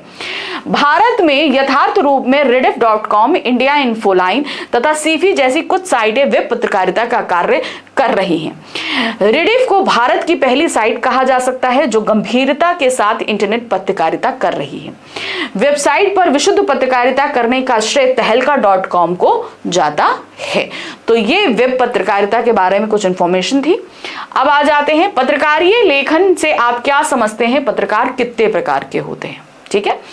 अखबार या अन्य समाचार माध्यमों में काम करने वाले पत्रकार अपने पाठकों, दर्शकों तथा श्रोताओं तक सूचनाएं पहुंचाने के लिए लेखन के विभिन्न रूपों का प्रयोग करते हैं। इसे ही पत्रकारीय लेखन कहते हैं। ठीक है, जैसे कि आपका फीचर हो गया, स्तंभ हो गया, आलेख हो गया, समाचार हो गए, तो ये सभी लेखन के अलग अलग प्रकार हैं। इन्हीं को हम बोलते हैं पत्रकारीय लेखन। ठीक है, नेक्स्ट आ जाते हैं। पत्रकारीय लेखन करने वाले पत्रकार 3 प्रकार के होते हैं। पहला होता है पूर्णकालिक पत्रकार, या किसी भी समाचार संगठन में कार्य करने वाला नियमित वेतन भोगी कर्मचारी होता है। यानी कि वो 9 to 5 की जॉब करेगा और पर डे जाएगा, क्या कहते हैं 6 day in a week, Sunday उसका ऑफ रहेगा और उसे मंथ के एंड में सैलरी मिल जाएगी। तो इसे हम पूर्णकालिक पत्रकार कहते हैं, जो किसी भी एक संस्था से पूर्ण रूप से जुड़ा होता है। दूसरा होता है अंशकालिक पत्रकार। इसमें इसे स्ट्रिंगर भी कहते हैं। यह किसी समाचार संगठन के लिए एक निश्चित मानदेय पर काम करता है। यानी कि इसे किसी खबर के लिए हायर किया जाता है, एक पर्टिकुलर पैसा दे दिया जाता है कि आपको ये खबर कवर करनी है, तो वो कुछ समय के लिए या कुछ पैसे के लिए ही उस समाचार संगठन से जुड़ता है। नेक्स्ट आ जाते हैं फ्रीलांसर पत्रकार। इस पत्रकार का संबंध किसी भी विशेष अखबार से नहीं होता। यह भुगतान के आधार पर अलग अलग अखबारों के लिए कार्य करता है। मान लीजिए क्या होता है, इसने कोई लेख लिखा या बहुत सारी खबरें इकट्ठा करी, तो इसको जो कंपनी पैसा देगी उसे अपनी ये खबर दे देता है। या ये होता है कि मान लीजिए कि जैसे कोई समाचार कंपनी है और किसी शहर में कहीं पर घटना घटी है, वहां पे इनका कोई पत्रकार नहीं है कंपनी का, तो वहीं के एक लोकल पत्रकार को ये लोग हायर करेंगे और उस खबर को कवर करवाएंगे। तो वो फ्रीलांसर होता है। वो एक साथ कई कंपनियों में काम कर सकता है। एक ही दिन में वो 4 कंपनियों के लिए खबर वहां से कलेक्ट कर सकता है। तो इसे हम फ्रीलांसर कहते हैं। नेक्स्ट आता है विशेष लेखन क्यों किया जाता है। आज विशेष लेखन के कौन कौन से क्षेत्र महत्वपूर्ण हैं। विशेष लेखन इसलिए किया जाता है क्योंकि इसमें समाचार पत्रों के विविधता आती है और उनका कलेवर बढ़ता है, यानी कि उनका कंटेंट जो है वो बढ़ जाता है। पाठकों की व्यापक रुचियों को ध्यान में रखते हुए उनकी जिज्ञासा शांत करने हेतु, मनोरंजन करने हेतु भी विशेष लेखन किया जाता है। बहुत सारे पाठक ऐसे होते हैं कि किसी विषय पर बहुत सारी इंफॉर्मेशन चाहते हैं, तो उनकी जिज्ञासा को शांत करने के लिए भी ये विशेष लेखन कार्य किया जाता है और ये थोड़ा इंटरेस्टिंग वे में होते हैं। विशेष लेखन के कुछ महत्वपूर्ण क्षेत्र निम्नलिखित हैं। अर्थ, व्यापार, खेल, विज्ञान, प्रौद्योगिकी, कृषि, विदेश, रक्षा, पर्यावरण, शिक्षा, स्वास्थ्य, फिल्म, मनोरंजन, अपराध, सामाजिक मुद्दे, कानून आदि। तो ये कुछ विषय हैं जिन पे विशेष लेखन किया जाता है। विशेष लेखन की विशेषज्ञता से आप क्या समझते हैं। अब विशेष लेखन करने के लिए विशेषज्ञता हासिल करनी पड़ती है, तो ये किस तरीके से हासिल की जाती है। ठीक है, विशेष लेखन की विशेषज्ञता का तात्पर्य यह नहीं कि आप उसके उस अर्थ में विशेषज्ञ हो, यानी कि सिर्फ आपको उसका अर्थ पता हो, ये नहीं होता है। जिस अर्थ में एक प्रोफेशनल अर्थशास्त्री आर्थिक मामलों का विशेषज्ञ होता है, या कोई वरिष्ठ सैनिक अधिकारी या सैन्य विज्ञान में डायरेक्टरेट रक्षा मामले का विशेषज्ञ होता है, यानी कि एक तरीके से विशेषज्ञता का मतलब होता है कि उस विषय की वो डीप नॉलेज रखता हो या उस कार्य क्षेत्र में वो काफी लंबे समय से काम कर रहा हो, तो उस क्षेत्र की हर एक बारीकी से वो वाकिफ हो।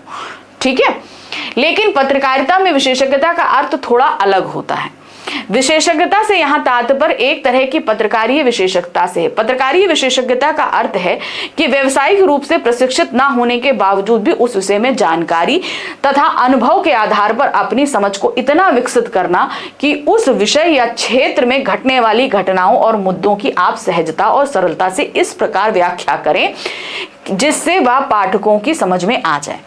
तो अब इसको ऐसे समझिए, यहाँ पर विशेषज्ञता 2 तरीके की है। हमारे देश में कुछ डिपार्टमेंट्स ऐसे होते हैं जिनमें आम आदमियों की एंट्री जो है वो रिस्ट्रिक्टेड होती है, जैसे कि हम सैन्य मामले कह लें या रक्षा विशेषज्ञ मामले कह लें।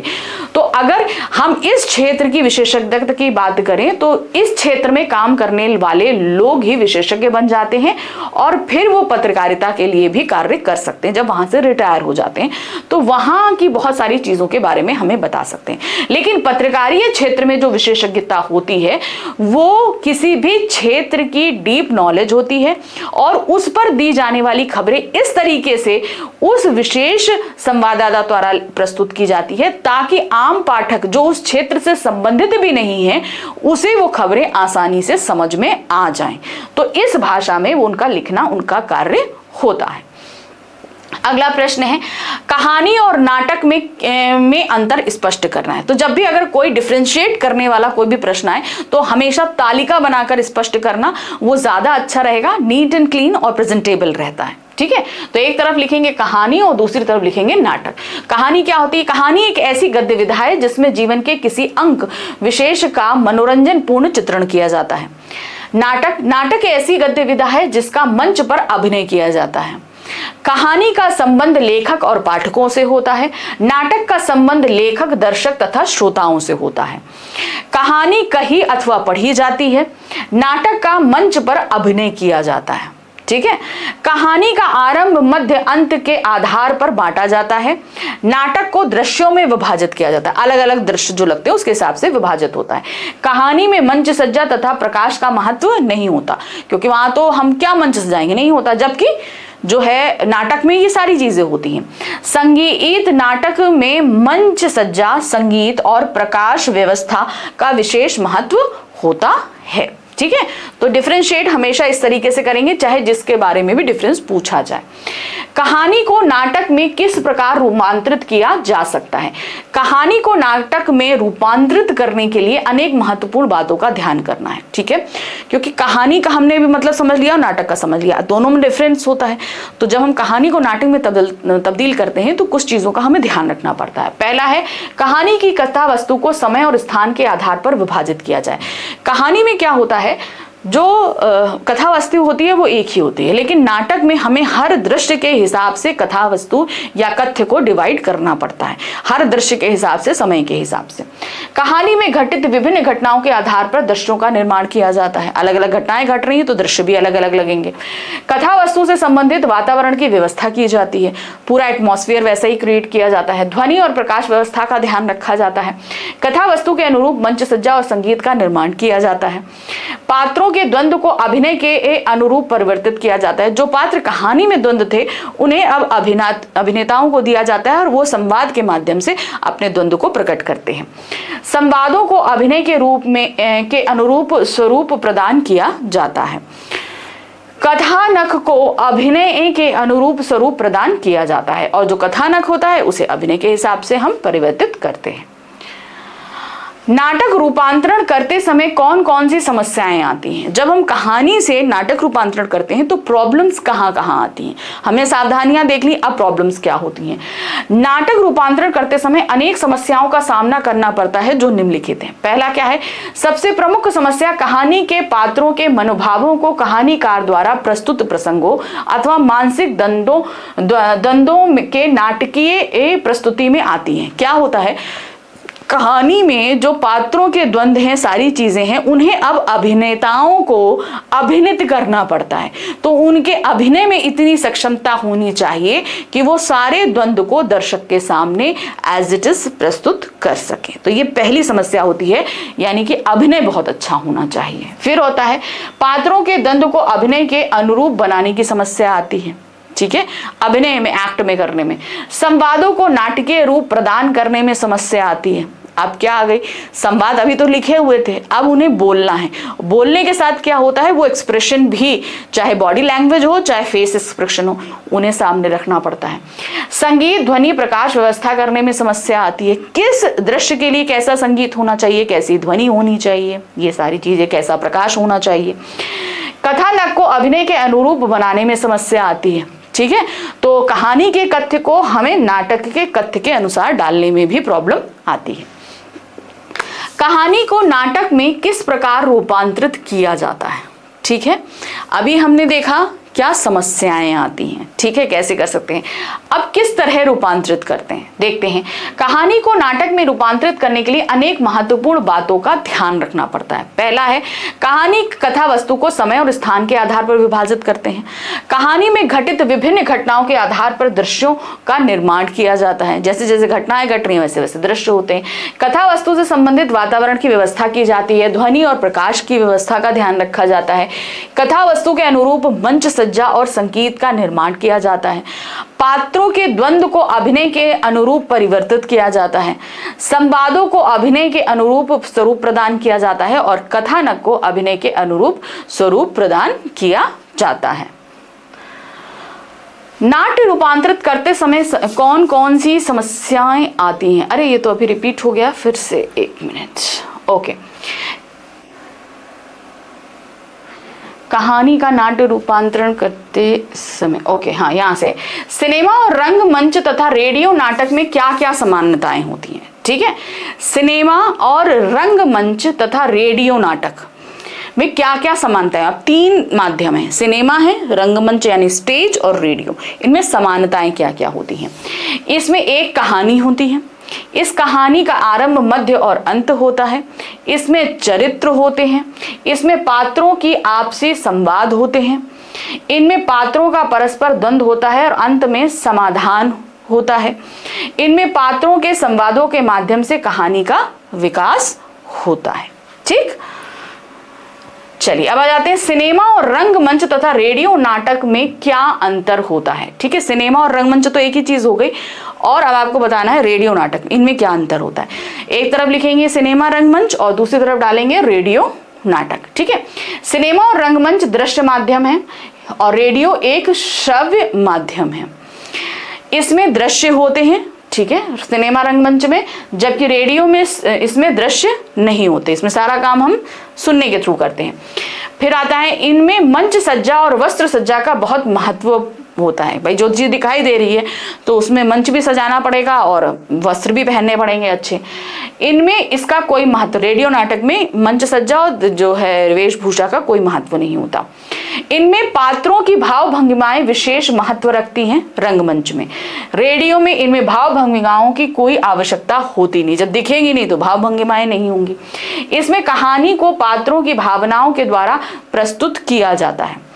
इसमें कहानी को ध्वनि प्रभावों और संवादों के माध्यम से संप्रेषित किया जाता है, क्योंकि इसमें जब चीजें सुनाई दे रही हैं तो हमें ध्वनि के माध्यम से इसे आगे बढ़ाना पड़ता है। आगे आते हैं रेडियो नाटक की कहानी में किन किन बातों का ध्यान रखना आवश्यक है। जब हम रेडियो के लिए कोई कहानी लिखते हैं तो क्या ध्यान रखना, क्योंकि रेडियो जो है ये सिर्फ एक श्रव्य माध्यम है, तो इसमें कहानी को लिखते समय क्या सावधानियां होनी चाहिए। रेडियो की कहानी संवादों और ध्वनि प्रभावों पर आधारित होती है, क्योंकि जो बोले जा रहे हैं या जो ध्वनि आ रही है, ध्वनि का मतलब क्या होता है, ध्वनि और संगीत में फर्क होता है। ध्वनि का मतलब होता है, जैसे मान लीजिए किसी के चलने की, पैर के स्टेप्स की आवाज आ रही है, किसी के कप उठाने या रखने की आवाज आ रही है, किसी के हाथ झाड़ने की आवाज आ रही है, तो ये सभी ध्वनियां होती हैं। संगीत मतलब बैकग्राउंड म्यूजिक चल रहा है या सॉन्ग चल रहा है, वो संगीत होता है। ठीक है ना, तो इन सारी चीज के माध्यम से ही रेडियो नाटक प्रस्तुत किया जाता है। इसमें कहानी का चयन करते समय अनेक बातों का ध्यान रखना है जो निम्नलिखित है। पहला है कहानी एक घटना प्रधान ना हो। ठीक है, रेडियो नाटक की कहानी केवल एक ही घटना पर आधारित नहीं होनी चाहिए, क्योंकि ऐसी कहानी श्रोताओं को थोड़ी ही देर में उबाऊ बना देती है, जिसे श्रोता कुछ देर पश्चात सुनना पसंद नहीं करते। इसलिए रेडियो नाटक की कहानी में अनेक घटनाएं होनी चाहिए, यानी कि अलग अलग घटनाएं होनी चाहिए। अवधि सीमा बहुत जरूरी है। सामान्य रूप से रेडियो नाटक की अवधि 15 से 30 मिनट तक हो सकती है। रेडियो नाटक की अवधि इससे अधिक नहीं होनी चाहिए, क्योंकि रेडियो नाटक को सुनने के लिए मनुष्य की एकाग्रता की अवधि 15 से 30 मिनट तक की होती है, इससे ज्यादा नहीं। दूसरा, रेडियो एक ऐसा माध्यम है जिसमें मनुष्य अपने घर में अपनी इच्छा अनुसार सुनता है, इसलिए रेडियो नाटक की अवधि सीमित होनी चाहिए। तो अगर आपको समय प्रबंधन पे लेकर कोई प्रश्न आ जाए, रेडियो नाटक के समय प्रबंधन को लेकर, तो आप ये पूरा पैरा उठाकर वहां लिख सकते हो। ठीक है, पात्रों की सीमित संख्या। रेडियो नाटक में पात्रों की संख्या सीमित होनी चाहिए। इसमें पात्रों की संख्या 5-6 से अधिक नहीं होनी चाहिए, क्योंकि इसमें श्रोता केवल ध्वनि के सहारे ही पात्रों को याद रख पाता है। यदि रेडियो नाटक में अधिक पात्र होंगे तो श्रोता उन्हें याद नहीं रख सकता। जाहिर सी बात है, क्योंकि हम उनकी आवाज से उन्हें कितनी देर याद रख पाएंगे, नहीं रख पाएंगे। रेडियो नाटक की प्रमुख विशेषताओं को स्पष्ट कीजिए। क्या कहते हैं प्रमुख चीजें होती हैं, एक तरीके से रेडियो नाटक की विशेषताएं बतानी है आपको। रेडियो नाटक में पात्रों से संबंधित सभी जानकारियां संवादों के माध्यम से लिखी जाती हैं। जो लोग बोल रहे हैं, ठीक है, जिनकी आवाजें हमें सुनाई दे रही हैं, तो दूसरे पात्र की अगर अच्छाई है तो वो हमें संवाद से ही पता चलेगी। जबकि कहानी में या नाटक में उसे नैरेटिव के थ्रू प्रस्तुत कर दिया जाता है। पात्रों की चारित्रिक विशेषताएं संवादों के माध्यम से उजागर होती हैं। नाटक का पूरा कथानक संवादों पर आधारित होता है। इसमें ध्वनि प्रभावों और संवादों के माध्यम से ही कथा को श्रोताओं तक पहुंचाया जाता है। संवादों के माध्यम से ही रेडियो नाटक का उद्देश्य स्पष्ट होता है। संवादों के द्वारा ही श्रोताओं को संदेश दिया जाता है। तो मतलब जो कुछ भी हमें करना है वो सभी क्या होगा, संवादों के माध्यम से ही होता है। इसलिए हर एक चीज का कुछ चीजें हमें ध्वनि से भी प्रकट करनी है। जैसे लगता है कोई व्यक्ति भाग गया तो उसके दौड़ने की आवाज भी हमें क्या, ध्वनि के माध्यम से ये प्रस्तावित करनी पड़ती है। रेडियो पर रेडियो नाटक की शुरुआत कैसे हुई? भाई रेडियो में पहले जब इसकी शुरुआत हुई थी ना, तो ये सिर्फ जरूरी खबरों को पहुंचाने के लिए हुआ था। लेकिन इसमें रेडियो नाटक की शुरुआत किस तरीके से हुई, क्या था, ये आपको बताना है। आज से कुछ दशक पहले रेडियो ही मनोरंजन का प्रमुख साधन था। टीवी भी नहीं था तब की बात कर रही। उस समय टेलीविजन, सिनेमा, कंप्यूटर आदि मनोरंजन के साधन उपलब्ध नहीं थे। ऐसे समय में घर बैठे ही रेडियो ही मनोरंजन का सबसे सस्ता और सुलभ साधन था। रेडियो पर खबरें आती थी, इसके साथ साथ अनेक ज्ञानवर्धक कार्यक्रम भी प्रसारित होते थे। रेडियो पर संगीत कार्यक्रम होते थे और खेलों तथा अनेक राष्ट्रीय समारोह का आंखों देखा हाल प्रसारित किया जाता था। FM चैनलों की तरह गीत संगीत की अधिकता होती थी, गाने बजते रहते थे। धीरे धीरे रेडियो पर नाटक भी प्रस्तुत किए जाने लगे। तब रेडियो नाटक टीवी धारावाहिकों तथा टेली फिल्मों की कमी को पूरा करने के लिए शुरू हुए थे। क्योंकि हमारे पास मनोरंजन का और साधन था नहीं, तो लोग इसी को लेकर सुनते रहते थे और नाटक चलते रहते थे। ये नाटक लघु होते थे, मतलब छोटे छोटे होते थे और धारावाहिक के रूप में प्रस्तुत किए जाते थे। हिंदी साहित्य के सभी बड़े बड़े लेखक साहित्य रचना के साथ साथ रेडियो स्टेशनों के लिए नाटक लिखते थे। हिंदी के अनेक नाटक जो बाद में मंच पर बहुत प्रसिद्ध रहे हैं, मूलतः रेडियो पर ही लिखे गए थे।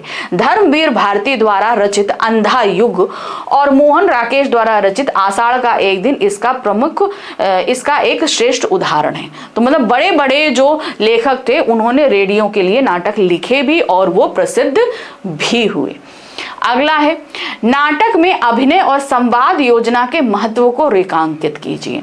नाटक में अभिनय और संवाद, क्योंकि देखिए जो अभिनेता होता है वो अभिनय के माध्यम से और संवाद के माध्यम से ही किसी नाटक को आगे लेकर जाता है। तो ये बहुत जरूरी है कि इन दोनों में परफेक्ट चीज प्रस्तुत की जाए।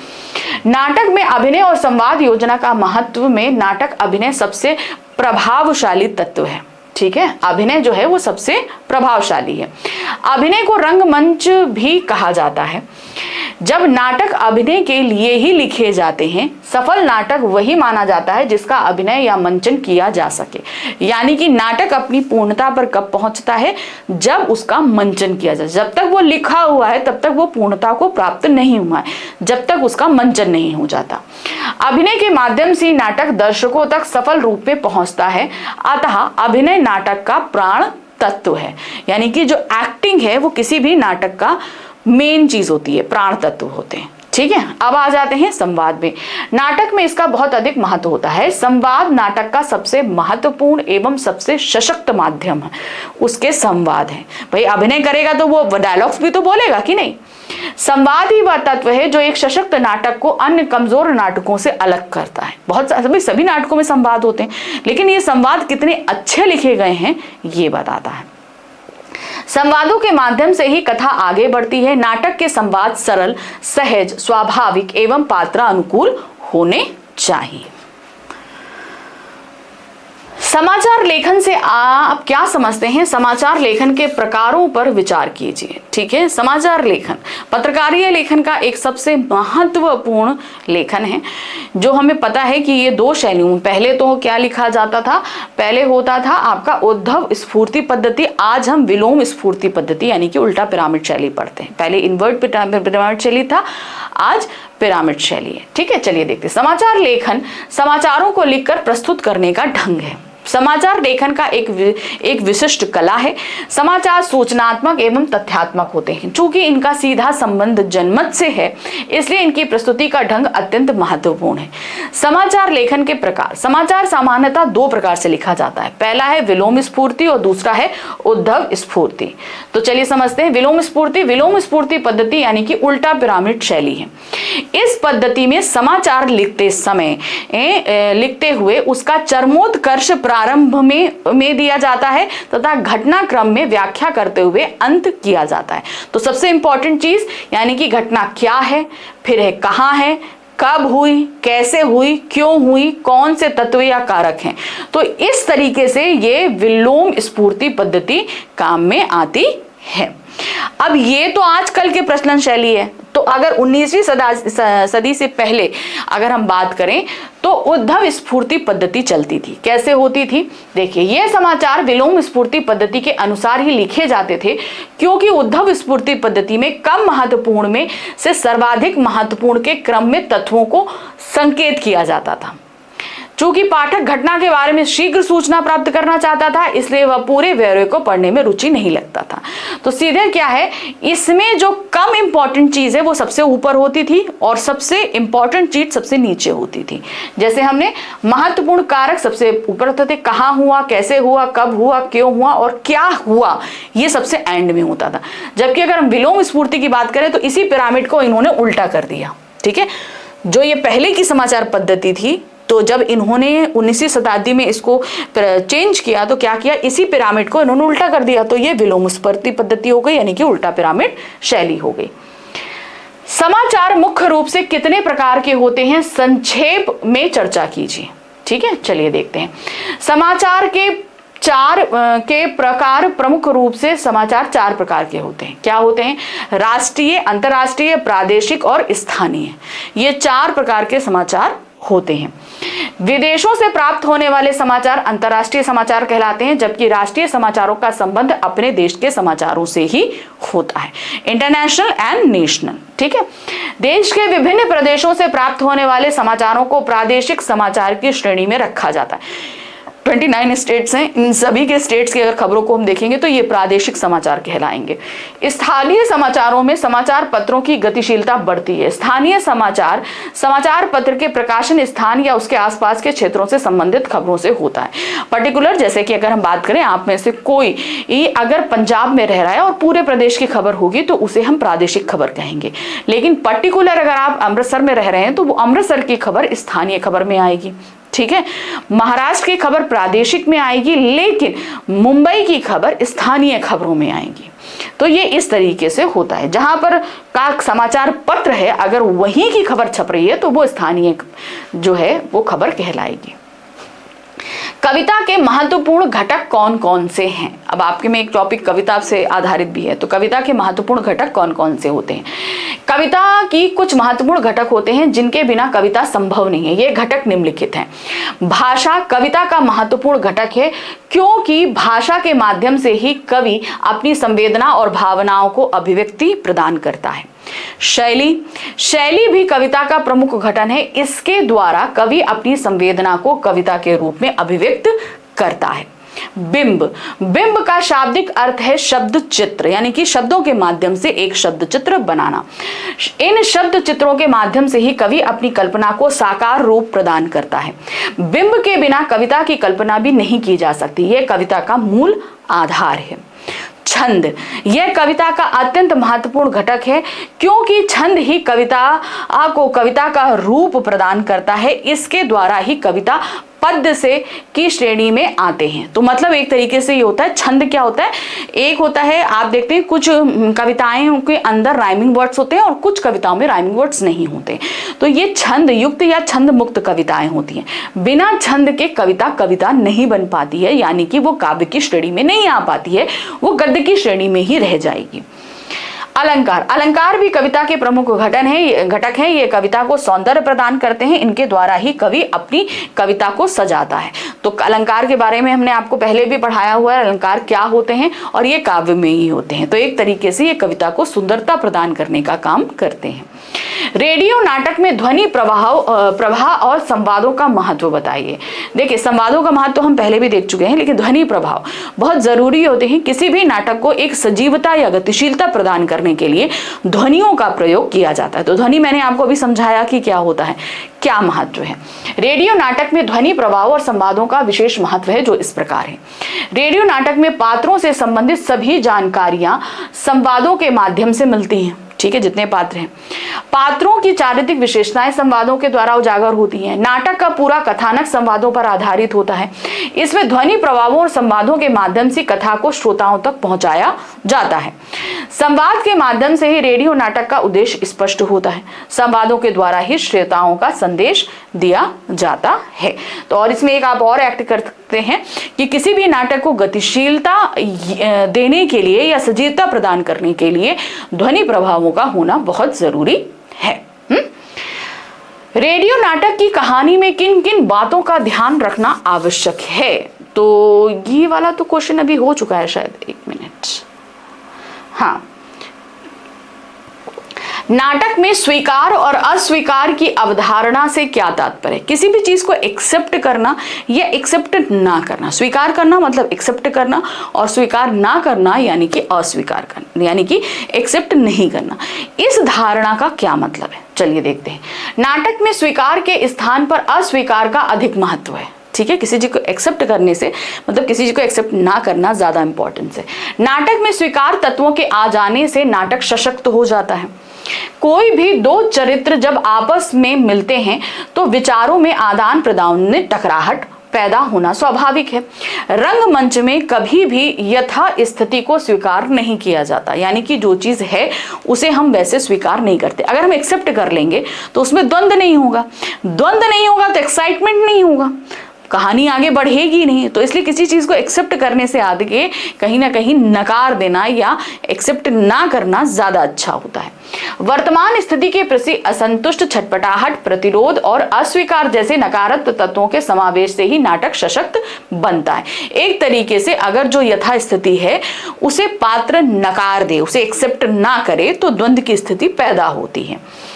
यही कारण है कि हमारे नाटकों को राम की अपेक्षा रावण और प्रहलाद की अपेक्षा हिरण्यकश्यप का चरित्र अधिक आकर्षित करता है। क्योंकि अगर सिर्फ राम रहते तो शायद रामायण का कोई मतलब नहीं रहता, क्योंकि रावण का विनाश करना ही राम के चरित्र को ज्यादा उजागर कर रहा था। प्रहलाद की भक्ति भी तब उजागर हुई जब हिरण्यकश्यप ने उनकी भक्ति को अस्वीकार कर दिया था।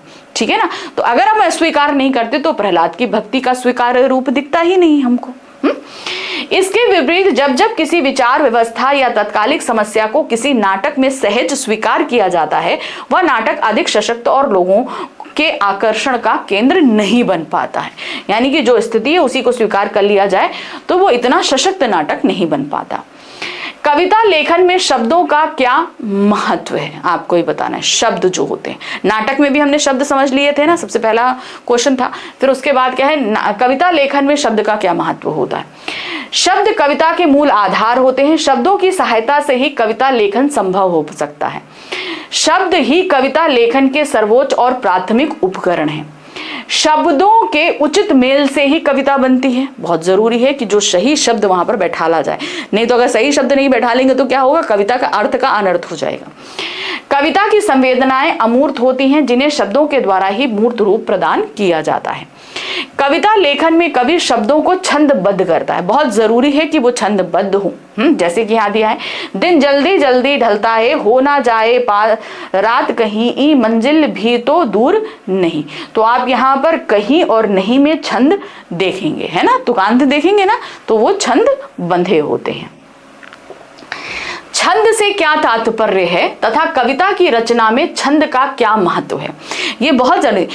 किसी भी कविता को पद्य रूप या काव्य में शामिल करने के लिए बहुत जरूरी होता है कि उन पंक्तियों को हम छंद में बांधें, तभी कविता काव्य में शामिल हो पाती है। ठीक है, तो ये छंद होता है। छंद से तात्पर्य वर्ण, मात्रा, यति, गति, लय आदि से सुव्यवस्थित एवं सुसंगठित रूप को छंद कहते हैं। आप में से जिन लोगों ने छंद पढ़ा है उन्हें पता होगा वर्ण, मात्रा, यति, गति, लय और क्या होता है। यानी कि ये सारी चीजें, जैसे द्विमात्रिक छंद होते हैं, त्रिमात्रिक होते हैं, तो ये जब इन छंदों में बंधते हैं तभी कविताएं, जब इनमें बनती हैं तभी वो कविता बनती हैं। कविता में छंद का महत्व, कविता की रचना में छंद की बहुत महत्व है, जो इस प्रकार है। कविता छंद कविता के अनिवार्य तत्व हैं, बहुत जरूरी है कि उनमें छंद हो। ये कविता को संगीतात्मकता प्रदान करते हैं। ये तब गाई, अगर छंद में बंध जाती है तो हम उनको गा सकते हैं। ये कविता को कविता का रूप प्रदान करते हैं। ये कविता को प्रवाह, महता यानी कि एक फ्लो देते हैं। ये कविता को गेयता प्रदान करते हैं, गाई जा सकती हैं। ये कविता का माधुर्य प्रदान करते हैं, यानी कि कहीं ना कहीं सुनने में हमें ये बहुत ही सुंदर प्रतीत होती है। अब आ जाते हैं कविता के महत्वपूर्ण घटक कौन कौन से हैं। कविता के महत्वपूर्ण घटक जैसे भी हमने बताया, भाषा, शैली, बिंब, छंद और अलंकार। इनके बिना जो है कोई भी कविता कविता का रूप नहीं ले सकती है। अब ये एक बहुत ही इंपॉर्टेंट क्वेश्चन है, बहुत ध्यान से देखिएगा। नाटक और साहित्य की अन्य विधाओं में क्या अंतर है, संक्षेप में बताइए। ये क्वेश्चन बहुत इंपॉर्टेंट है, कई बार पूछा गया है पिछले कुछ सालों में, तो जरा ध्यान से देखिएगा। नाटक में और अन्य विधाओं में, जितने भी साहित्य की अन्य विधाएं, उनमें क्या अंतर होता है। देखिए क्या है, साहित्य में कविता, कहानी, उपन्यास, निबंध आदि विधाएं आती हैं। नाटक भी साहित्य की एक प्रमुख विधा है, किंतु नाटक तथा अन्य विधाओं में बहुत अंतर है, जो इस प्रकार है। नाटक को दृश्य काव्य कहा जाता है, किसी अन्य विधा को नहीं। क्यों? क्योंकि किसी भी विधा को हम देख नहीं सकते, नाटक को ही हम मंच पर देख सकते हैं, इसलिए इसे दृश्य काव्य कहते हैं। नाटक रंगमंच की एक विधा है, किसी अन्य विधाओं के अंतर्गत कोई रंगमंच नहीं आता है। नाटक का अभिनय होता है, जबकि अन्य विधाओं का अभिनय नहीं होता है। नाटक को पढ़ा, सुना तथा देखा जा सकता है, जबकि अन्य विधाओं को केवल पढ़ा और सुना जा सकता है। नाटक में अभिनय का गुण विद्यमान है, जबकि अन्य विधाओं में यह गुण नहीं होता है। नाटक का संबंध दर्शकों से है, जबकि अन्य विधाओं का संबंध पाठकों से है।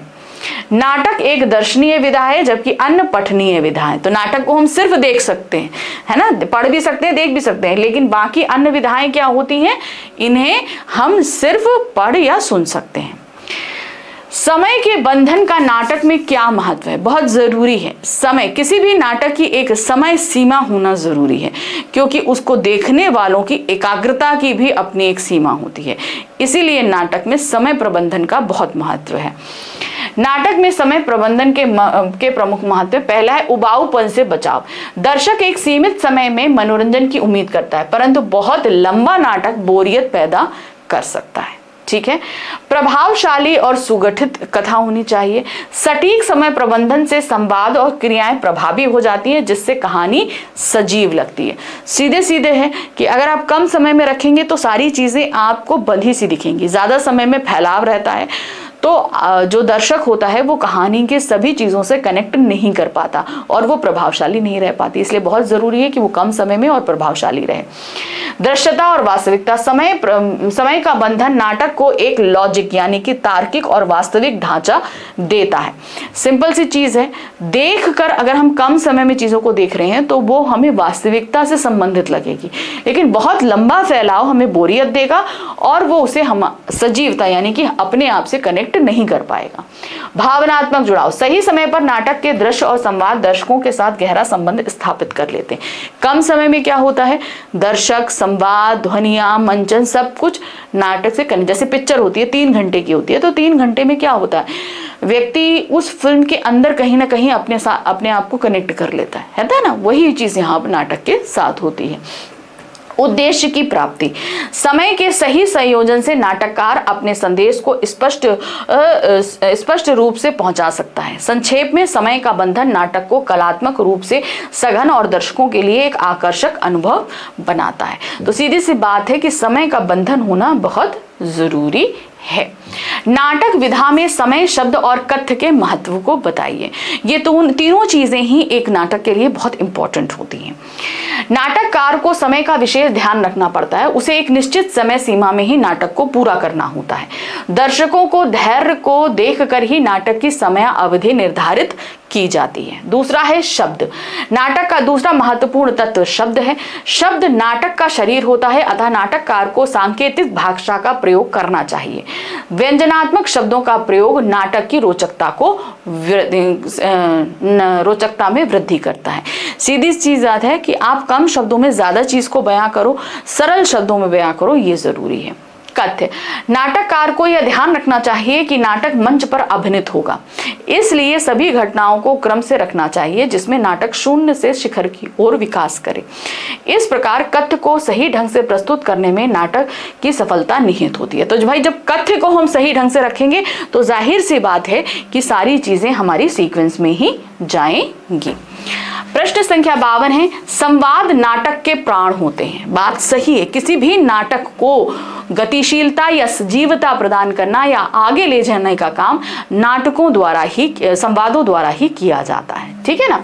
नाटक का सबसे महत्वपूर्ण तत्व संवाद है। संवादों के बिना नाटकों की गतिशीलता की कल्पना भी नहीं की जा सकती है। संवादों से ही नाटक के चरित्रों का विकास होता है। संवाद ही कथ्य को गतिशील बनाते हैं। ये जितने सहज होंगे उतने ही दर्शक के मर्म को छुएंगे। अतः नाटक के संवादों को परिवेश के अनुकूल ही सहज स्वाभाविक होना चाहिए, तभी वे दर्शकों को बांधने में सफल होते हैं और नाटक की सार्थकता भी तभी सिद्ध होती है। यानी कि सही तरीके से अगर आपको समझाना है तो बहुत जरूरी है कि कहाँ जो नाटक है उसमें संवाद बहुत सटीक तरीके से हो।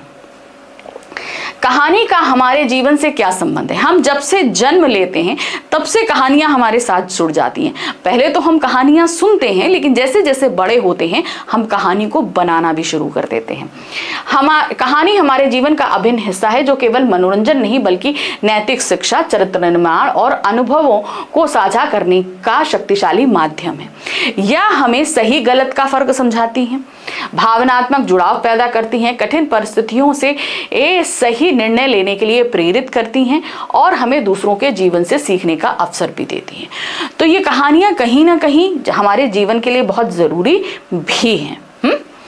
कहानी की ऐतिहासिक पृष्ठभूमि स्पष्ट कीजिए, यानी कि कहानी का इतिहास क्या रहा आपको ये बताना है। पहले मौखिक कहानियां बहुत होती थी, ठीक है ना।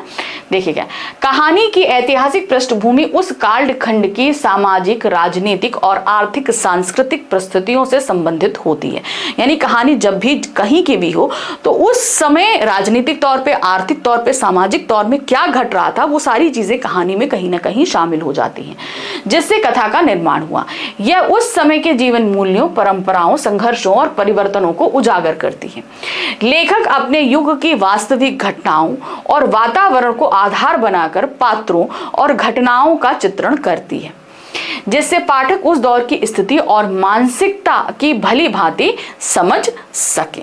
तो ये तो हमने हो गया कि कहानी में क्या क्या चीजें होती हैं। अगर हम इतिहास की बात करें तो पहले कहानियां मौखिक रूप में हुआ करती थी। किसी भी घटना, किसी भी राजाओं की क्या कहते हैं वीरता को कहानी बनाकर एक राज्य से दूसरे राज्य में मौखिक रूप से चीजों को बताया जाता था। धीरे धीरे ये सारी चीजें क्या होने लगी, लोगों को शिक्षा देने के लिए भी कहानी का प्रयोग किया जाने लगा। प्राचीन काल में मौखिक कहानी की लोकप्रियता के क्या कारण थे? बहुत पुराने समय में मौखिक कहानियां, जैसे मैंने कहा प्रश्न थी, तो ये इतनी लोकप्रिय क्यों हुई थी, इसका क्या कारण है? प्राचीन काल में मौखिक कहानी को लोकप्रियता के कई कारण थे जो इस प्रकार हैं। प्राचीन काल में संचार के साधनों की कमी थी, जैसे आजकल हैं, पहले नहीं थे। इसीलिए मौखिक कहानी ही संचार का सबसे बड़ा माध्यम था। एक राज्य में घटित घटना को दूसरे राज्य में बताना है तो उसे कहानी बना के और मुख से बताया जाता था। प्राचीन काल में मौखिक कहानी धर्म प्रचारों और संतों के सिद्धांतों और विचारों को लोगों तक पहुंचाने का माध्यम भी थी। मौखिक कहानी ही समाज में शिक्षा के प्रचार प्रसार का साधन थी। प्राचीन काल में मौखिक कहानी ही मनोरंजन का प्रमुख साधन भी थी। कहानी में चरम उत्कर्ष यानी कि क्लाइमेक्स का क्या महत्व है, स्पष्ट कीजिए। ठीक है, क्लाइमेक्स यानी कि जहां पर एक द्वंद्व सबसे चरम पर पहुंच जाए और उस समस्या का अंत हो जाए। जाहिर सी बात है, एक कहानी साधारण रूप से शुरू होती है, द्वंद्व के साथ मध्य में पहुंचती है और जब उस द्वंद्व का अंत होता है तो वो उस कहानी का चरमोत्कर्ष कहलाता है। ठीक है। प्रत्येक कहानी का एक चरम उत्कर्ष होता है जिसे अंग्रेजी में क्लाइमेक्स कहते हैं। कहानी में क्लाइमेक्स की स्थिति तब उत्पन्न होती है जब कहानी में वर्णित समस्या का उद्देश्य चरम सीमा तक पहुंच जाता है, एकदम हाई पॉइंट। परंतु चरम उत्कर्ष का वर्णन बड़े ध्यान से करना चाहिए। चरमोत्कर्ष भावों और पात्रों से जुड़ा होना चाहिए। इस संदर्भ में एक विद्वान ने लिखा है, सर्वोत्तम यह होता है कि चरम उत्कर्ष पाठक को स्वयं सोचने और लेखनीय पक्षधर की ओर आने के लिए प्रेरित करें, लेकिन पाठक को यह भी लगे कि उसे स्वतंत्रता दी गई है और उसने जो निर्णय निकाले हैं वे उसके अपने हैं। यानी कि कहने का मतलब यह है कि क्लाइमेक्स हमें एक ऐसी स्थिति पे छोड़ देना चाहिए कि वो स्थिति पाठक खुद निश्चित करे कि क्या होना चाहिए। ठीक है, तो वो चरमोत्कर्ष सबसे अच्छा होता है। कहानी की परिभाषा देते हुए बताइए कहानी का मानव जीवन से क्या संबंध है। ठीक है, सबसे पहले परिभाषा, किसी घटना, पात्र या समस्या की क्रमबद्ध जानकारी प्रस्तुत करना जिसमें परिवेश, द्वंद्वात्मकता का भी समावेश हो तथा चरम उत्कर्ष का बिंदु हो, उसे कहानी कहा जाता है। ठीक, जीवन से संबंध, सदैव से कहानी मानव जीवन का प्रमुख हिस्सा रही है। प्रत्येक व्यक्ति किसी न किसी रूप में कहानी सुनना या सुनाना पसंद करता है।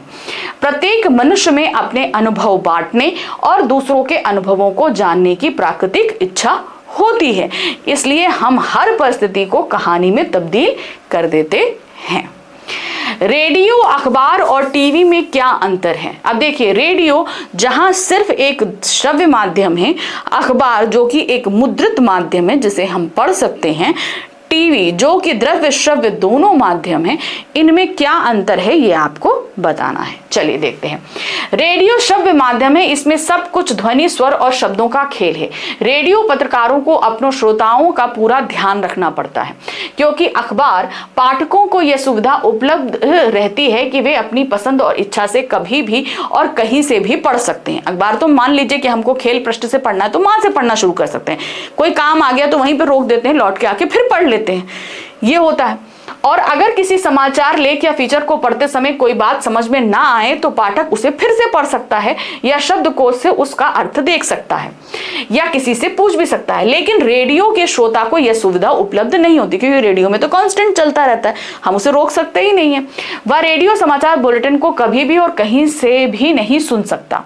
उसे बुलेटिन के प्रसारण समय का इंतजार करना होगा और फिर शुरू से लेकर अंत तक बारी बारी एक के बाद दूसरा समाचार सुनना होगा। रेडियो में अखबार की तरह पीछे लौटकर सुनने की सुविधा नहीं होती। अखबार में हम पीछे लौटकर पढ़ सकते हैं, मगर रेडियो में हम पीछे नहीं लौट सकते। रेडियो मूलतः एक रेखीय यानी कि लीनियर माध्यम है और रेडियो समाचार बुलेटिन का स्वरूप, ढांचा और शैली इस आधार पर ही तय होती है।